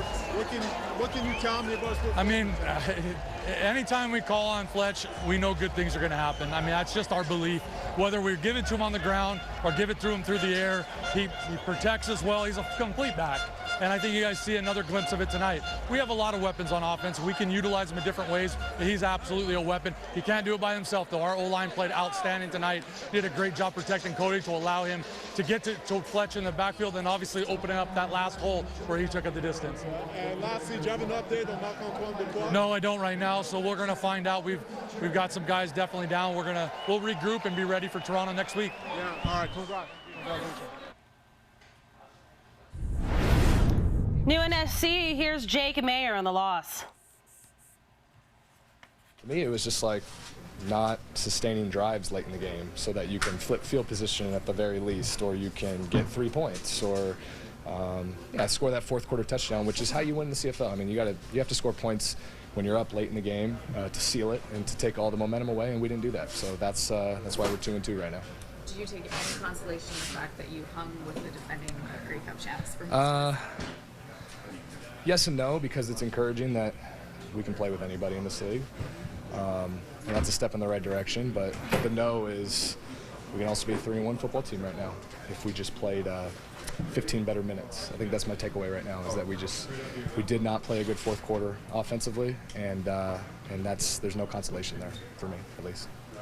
How much confidence do you take in just your guys' rush game in that first half and how Yeah. you enjoyed that success? Yeah, I think we're tough, man. I mean, we're a physical group. We have willing blockers at receiver. I think that goes a long way. So whether it's in the interior or on the perimeter, that they're both kind of types of run game that we lean on, and has become a little bit of our identity. And that's really encouraging. That was the difference for sure.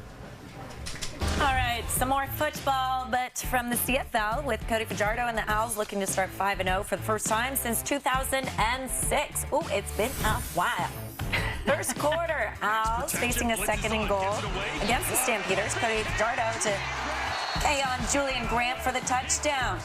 Fajardo's league best night passing TD of the season. Montreal with the early 7-zip lead. But then the Stamps were up 10-7 in the second quarter. Jake Mayer to B.J. Emons, who runs hard into Marc-Antoine Depois. The Owls DB and 2023 East Division All-Star was hurt on the play, and he would leave the game and did not return to this one. Next play we go.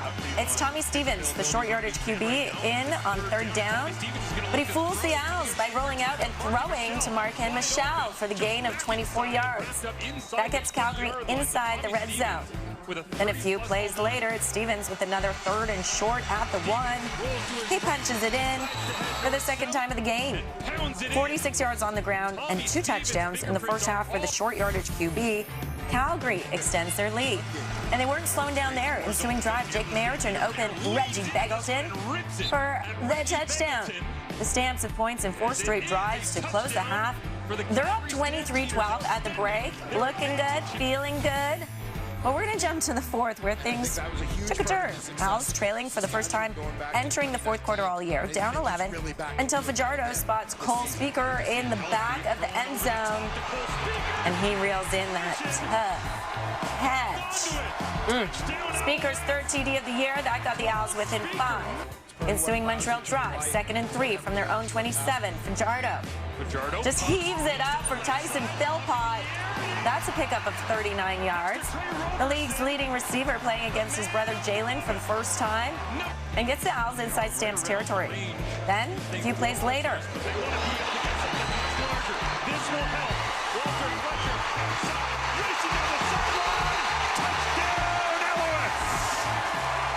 and it's Walter Fletcher scampering 31 yards to the end zone, capping off a second half where Montreal outscored Calgary 18-3, and the Owls stay undefeated. Proud of the team, proud of the effort. Guys believe in each other. We play for each other. We play for this beautiful city and province. The 4-2-5, what we talk about, a gritty game, a gritty comeback, a grind. It was just. It's hard to put it all into words. What I love most about this team is when things were tough, nobody started pointing fingers, nobody got negative. We all said we had each other's back. We kept chipping away, and we found a way to win a game versus a really good Calgary team. 5-0. Sounds good to my ears. Well, it was a great game, but the Owls really threw it into cruise control in the fourth quarter. Fajardo had nearly as many passing yards in the final 15 minutes as he did in the first 45. Montreal had 10 first downs in the fourth, and Calgary had 16 all game. Across the league, the home team has now won 5 consecutive games. Now with more, let's go to Laura Dyken and the panel. And the panel made up of Davis Sanchez, Matt Dunnigan, as well as Jim Barker. And look at those defending champs go. Now 5-0 for the first time since 2000. And really, this was a game of 2 halves. And for the Calgary Stampeders, unfortunately, weren't able to hang on at the end there. The Alouettes outscoring them 15-0 in that fourth quarter. Davis, what did we learn about Montreal on this Saturday night? Yeah, the Alouettes made a statement. They came out today and said, we are the best team in the CFL, and it's undisputed. They let the rest of the league know. And as this game went on, trailing by 14 points, then Dwayne Ford mentioned it in the booth. He said you can see the confidence of a team that's won 13 in a row and knows how to win. It started with 2 minutes and 55 seconds left. They're down by 2. Calgary has the ball at midfield. A huge play by Beverette to get them off the field right there, get them off the field. Montreal gets the ball back. The big play to Philpott to get him down the field. A couple plays later, they get it in the end zone. But a team that, when you're down by 14, things are going against you. On defense, on special teams, and on offense, finding ways to get it done. This is the best team in the CFL. Yeah, and they're proving it from week to week. And it's good to see a team like this that's built so well inside out. And Jim, we talked about it. You gave Danny Machocha a lot of kudos prior to this football game. Just putting together a team that is finding ways to win. What did you say, Davis? You said this team can finish. Yeah, absolutely. And they certainly did. And they flipped the script, and we talked about it. And it's a thing of beauty about guys just trusting in the system. And it was 20. And finish in different ways, too. I mean, defense, whatever they need to do to win, they're doing it. Yeah, a team that was giving up 18.3 points a game, best in the league. They'd given up 23 in the first half. Held Calgary and flipped the script to 3 points in the second half. And that's making a big-time statement defensively. Offensively, it was Fletcher making plays, Speaker make a big touchdown throw, and Cody beating the blitz a couple times, and Philpott, like he's been doing all year, doing his thing. Really impressed by this football team and how they get it done as a unit. And one more thing. You got to think about David Cote going out almost like in pregame. And then what did Jose Maltos comes in and goes 3 for 3. Those are important 9 points of the ball game right there, and huge for this football team playing complementary football. Well, and that's testament to their depth. But good teams find ways to win games. Maybe they shouldn't. They turned the ball over 3 times. Yeah. And they haven't done that all year.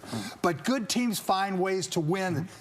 Not so good teams find ways to lose games maybe they should have an opportunity to win. And that's kind of what happened tonight. They have them back on the 20-yard line up by 1 point and 2 minutes to play. And they get a 2nd and 4. And again, a veteran, Trey Roberson, jumps a route, gets beat deep, and within the next 25 seconds, the throw to Walter Fletcher, touchdown, and the game's over. I mean, it just was one of those things. Again, all I can say is good teams find ways to win games. And I thought Calgary played pretty good game.